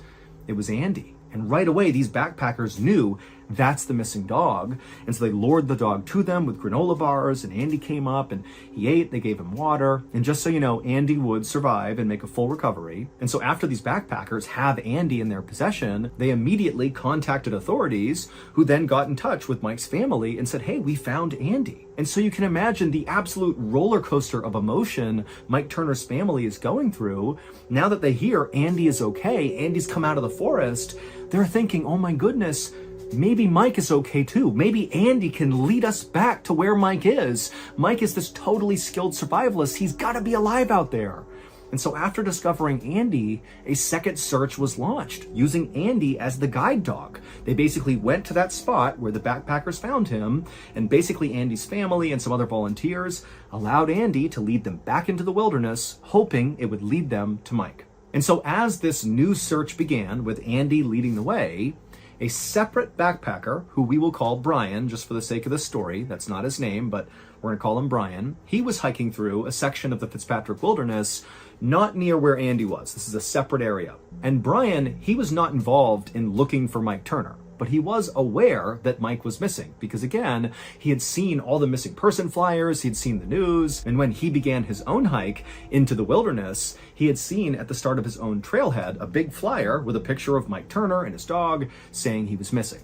So Brian's aware of Mike Turner's absence, but he's just going on his own hike into the wilderness. And after a few days of solo hiking his way into this totally rugged expanse, he eventually reaches this kind of dense cluster of trees about 11,000 feet up on the side of a mountain, and he walks through those trees, and when he emerges on the other side, out in front of him, sloping down to a lake, is this unbelievable boulder field that practically takes his breath away. But that was not the thing that really got his attention. Instead, as he's taking in these boulders and this unbelievable view of the mountains in the distance and this lake, he noticed there was a man sitting on a rock fairly far across this boulder field with his back to Brian, just staring at the lake. Now, remember, this is like the middle of nowhere, and Brian certainly was not expecting to come across any other person on this journey. And so naturally he thought, okay, I need to go up and make sure this guy is okay, or if nothing else, I want to talk to him. I mean, this is a very rare thing to come in contact with other people out here. And so Brian began walking towards this guy to see what was going on. Well, that man was the missing hiker, Mike Turner, and my goodness, did Mike Turner have a story to tell. But to understand Mike's story, we need to go back 29 days to the point when Andy the dog had taken off running from Mike and he had gone into the boulder field, and Mike had emerged through those trees and seen the boulders, he's seen his dog, and he began climbing onto that first rock to begin making his way towards his dog. So Mike, he gets up on that rock and he begins hopping from boulder to boulder to boulder. And at first it's going fine. He gets about halfway across the boulder field. He's, yelling to Andy to stay put, and he's kind of making his way. It's all good. But then he reaches this one particularly large boulder that when he jumped onto it, it was kind of unstable and it began to wobble under his feet. And so instinctively, Mike tried to leap off of the wobbly boulder onto another boulder that was right nearby. But when he jumped, he sort of undershot this second boulder and so did not land on it and stay put on it. Instead, he kind of hit the face of this second boulder and slipped down to the ground. Didn't hurt Mike, he's just now on the ground in this small space between the boulders. However, unfortunately, the wobbly boulder right behind Mike, well, it didn't just continue to wobble, it wobbled to the point where it rolled forward and literally came to a rest against the second boulder that Mike had just jumped onto and failed to land on top of. Basically, wobbly boulder impacted second boulder, sandwiching Mike between them. But critically, it did not harm Mike. This is going to take some explaining, but it'll make sense after I go through it. Wobbly boulder had what looked like almost a U-shaped cutout on the face of the wobbly boulder. Like imagine a perfectly round boulder, but there's like a divot kind of sitting on the front of it. And it just so happened that on the second boulder in front of wobbly boulder, it also had a sort of divot on the face of it, kind of looking like a U-shape. And when these two boulders collided, these 800-pound boulders, Mike happened to be standing exactly in the position where those two cutouts wrapped around him like shackles. They basically pinned his ankles together, where he could not pull his legs up and out of this totally tight space that was just big enough to hold his legs in place. It was like he was anchored to the ground. But again, Mike is unharmed. His legs aren't broken, he's not battered, nothing. He just cannot move. Now, Mike instantly would have known this is a really big issue because he can't move these 800-pound boulders. They are 800 pounds, and he's by himself, minus his dog, who can't really help him with the boulders. And so Mike immediately just jumps into, oh my goodness, I have to find a way to somehow just move these boulders. Even just a millimeter, a centimeter would be enough to free his feet. And so he pulled off his bag, and one by one, he pulled out every piece of equipment he had, including his camera tripod and his stove and whatever he had. And he did everything he could to try to pry these stupid boulders off of him, but they would not budge. And so after 2 hours of trying in vain to free himself, it dawned on Michael that he was not going to be able to free himself. The only way he was getting out of here is if somebody found him and rescued him. And so Mike, doing his best to stay calm, he pulled out his journal he had brought along for this trip in order to detail, his closeness with God and, what he was learning throughout this journey. And he began documenting what happened to him, to include, why he was in this boulder field, what he was doing when he got stuck, how he wound up in these sort of granite shackles, so to speak. He also very clearly in his writing was very much putting his faith in God to get him out of here. He wrote in his journal on this first day, 2 hours into this predicament, "I am in your hands, Lord. I don't know what I may face." The idea being, I don't know what's going to happen to me, but my faith is in you. I know you will help me through this. And so after writing this initial entry, Mike turned his attention to survival, like not trying to push the boulders off, but trying to survive amidst the boulders as long as possible. And so he pulled out his blue sleeping bag and kind of wrapped it around himself to insulate himself. He got out his stove, and there was some snow in reach, and he began putting snow in his stove and melting it to create water. And he also pulled his tent flap over the top of him. I mean, he was basically setting up camp inside of these boulders. And that first night must have been absolutely horrifying. I mean, the temperatures dropped down to near freezing, even though during the day it was over 100 degrees Fahrenheit. But that night he's in this horrible position, just trapped with his own thoughts, just hoping and praying that, God was going to get him out of here. The next day when Mike woke up, he wrote in his journal some more, and he began detailing his biggest fears. One of them was potentially having to have his legs amputated if he got out of here. The damage of losing circulation to his legs was scary. He wrote that he had food for at least a week, but he only had 2 quarts of water, and there wasn't all that much snow around him left to melt, and he was running out of fuel. And so he was really worried about not having enough water, even though, very ironically, he was like 25, 30 feet away from a lake, which he could have drank water from, but again, he's trapped to the ground. And so on the second day, Mike actually attempted to throw his water bottle, which he connected some rope to try to get it into the lake, to capture some water and pull it back to him. But when he threw it, it was just short of the water. He could not get it into the water, so he couldn't scoop any water into his bottle. And then when he tried to retrieve the bottle, as the bottle was being dragged towards him, it got wedged in some rocks. And again, he can't move, so he can't possibly fling it out of these rocks. And so he couldn't even get his water bottle back. And so by the end of that second day, Mike's tone in his journal began to change. It wasn't totally negative yet, but he began talking about how, man, I wonder what's going to happen when I run out of water. I wonder what my urine will taste like if I mix it with Crystal Light. So it was kind of like he was joking about the fact that he was going to try to make his pee taste better, but it also showed he was beginning to realize just how serious the situation was. Nobody knows where he is. He's completely off the beaten path. He has no idea if anybody even knows he's in trouble, and he's about to be out of water. The next day, so the third day of being trapped inside of these boulders, Mike would once again begin writing in his journal. And his tone seemed a bit more optimistic, despite the fact that he has not solved, this water crisis he's about to face. He's down to his literal last quart of water.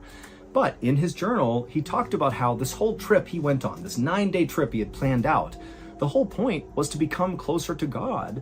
And he felt like, what? I've really done that in the past couple of days. What I wanted to achieve, having a really spiritual event here, it's happened like times 100 being trapped here. I mean, this is the closest I've ever felt to God. But you could just tell there was just an underlying sense that I'm going to get out of here. I'm going to learn from this experience. I'm not going to take stupid risks anymore. I'm going to be a better father, be a better husband, be a better reverend. I'm going to make something of myself. I'm going to improve as a result of this suffering I'm going through right now. However, over the next few days that Mike continued to be trapped in these rocks with no help coming, his optimism clearly waned. He began to write that he was angry with God. He wondered, is this a punishment for something I've done? And he also thought, maybe I failed God, and that's why I'm here. But it was just clear that Mike, who was this deeply spiritual person who absolutely believed in a higher power, how could he be in this terrible position and not be getting any sort of help from God? How could that be? But unfortunately for Mike, his situation only got worse. On about day 5 or 6, as Mike was laying wretchedly inside of this horrible camp he had built, he noticed that he had completely lost feeling in his left leg. Like completely. It was a dead leg at this point. And even though he knew by this point how bad of a situation he was in, this sparked a new, very real fear inside of Mike that he detailed in his journal. He knew his body was actually beginning to break down, and still there is no help, no divine help coming in despite all his prayers. There's no one coming to rescue him. He is all alone. In fact, Mike would write in his journal something that practically brought me to tears when I read it first, and it just said, "So lonely, more than I imagined." I just can't picture what it would be like to be trapped out there. You're not hurt, but you can't go anywhere, and you're all alone, just slowly withering away. And your family, they're somewhere out there, they have no idea, nobody knows. It's just unbelievably devastating. The mental torture this man went through is just out of this world. But it just keeps getting worse. Day 6, day 7, Mike at some point actually dropped his journal, and because he can't actually reach it anymore, he just picked up whatever objects he had and continued writing on them, like his pocket Bible, and then also there was an instruction manual for his stove, and he would write in the margins, and his writing just continued to get more and more pessimistic and sad. He began writing about how intensely he regretted his decision to take the long route. He was totally setting him up for this situation. Nobody would have known where he is. And so he's hating on himself. He's still mad at God. Why aren't you here? Aren't you seeing how badly I'm suffering? I mean, this is a guy who's basically losing his mind with regret and anguish and just pure loneliness. I mean, this is horrible. But then on the 7th and 8th day or 9th day that he was stuck in these boulders, once again, Mike's writing on his random things that he wrote on took another turn. Not only was his writing becoming more and more illegible, because he's literally dying here. I mean, his body's breaking down. He's exposed to the sun all day, and then at night it's freezing cold. He's not having any water. He's drinking his urine. He's got no food left. He can barely write.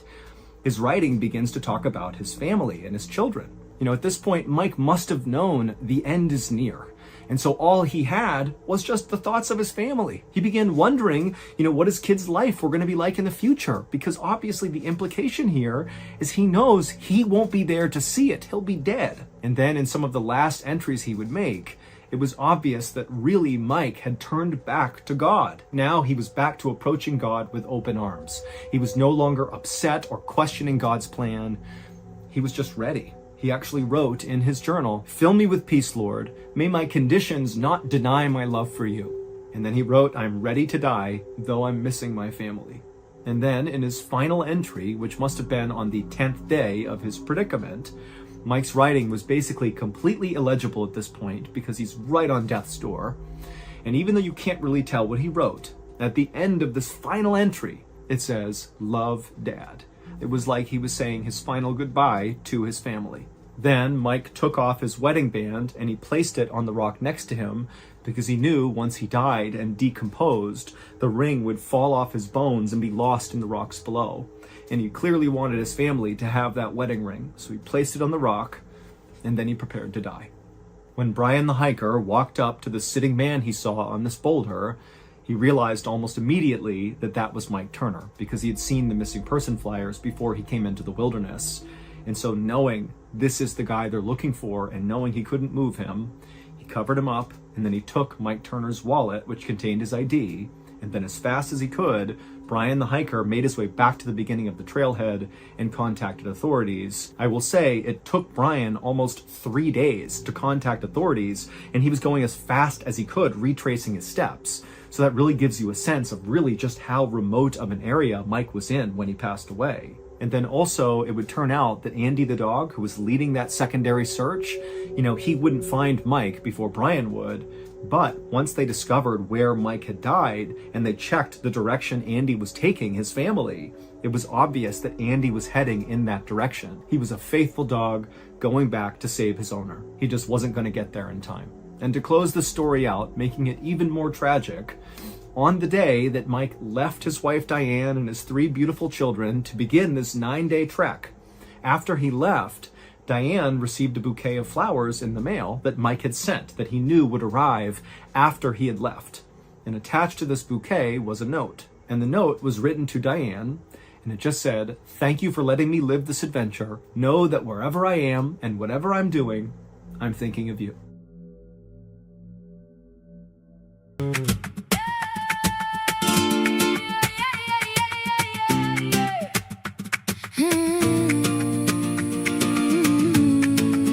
You walked in like a spark across my quiet room, heels on the tile, and I lost my tune. Your name on my tongue, like pepper and wine.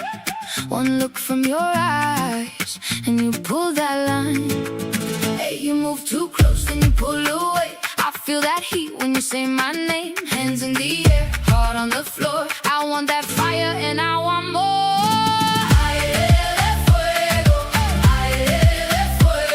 You burn, you burn.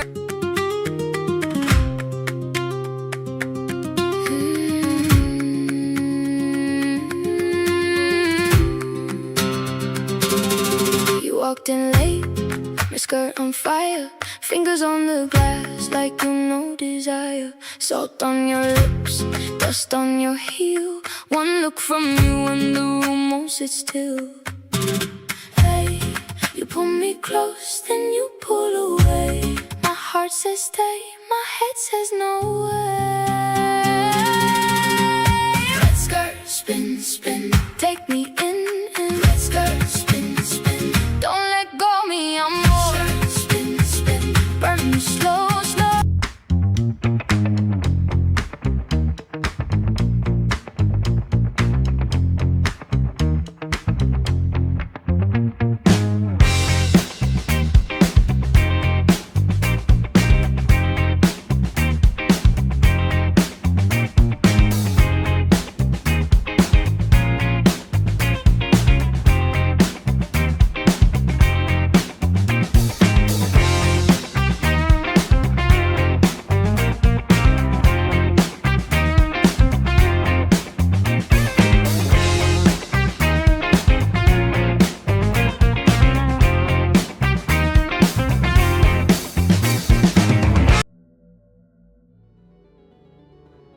Hello, all you fans of the strange, dark, and mysterious. As many of you may already know, we always have merchandise for sale at shopmrballen.com. But in addition to the year-round offerings that we sell on shopmrballen.com, periodically we'll do a big limited-time merch drop. And we have a new one right now. Dropping today is the new Lungy Most Wanted line. This amazing Lungy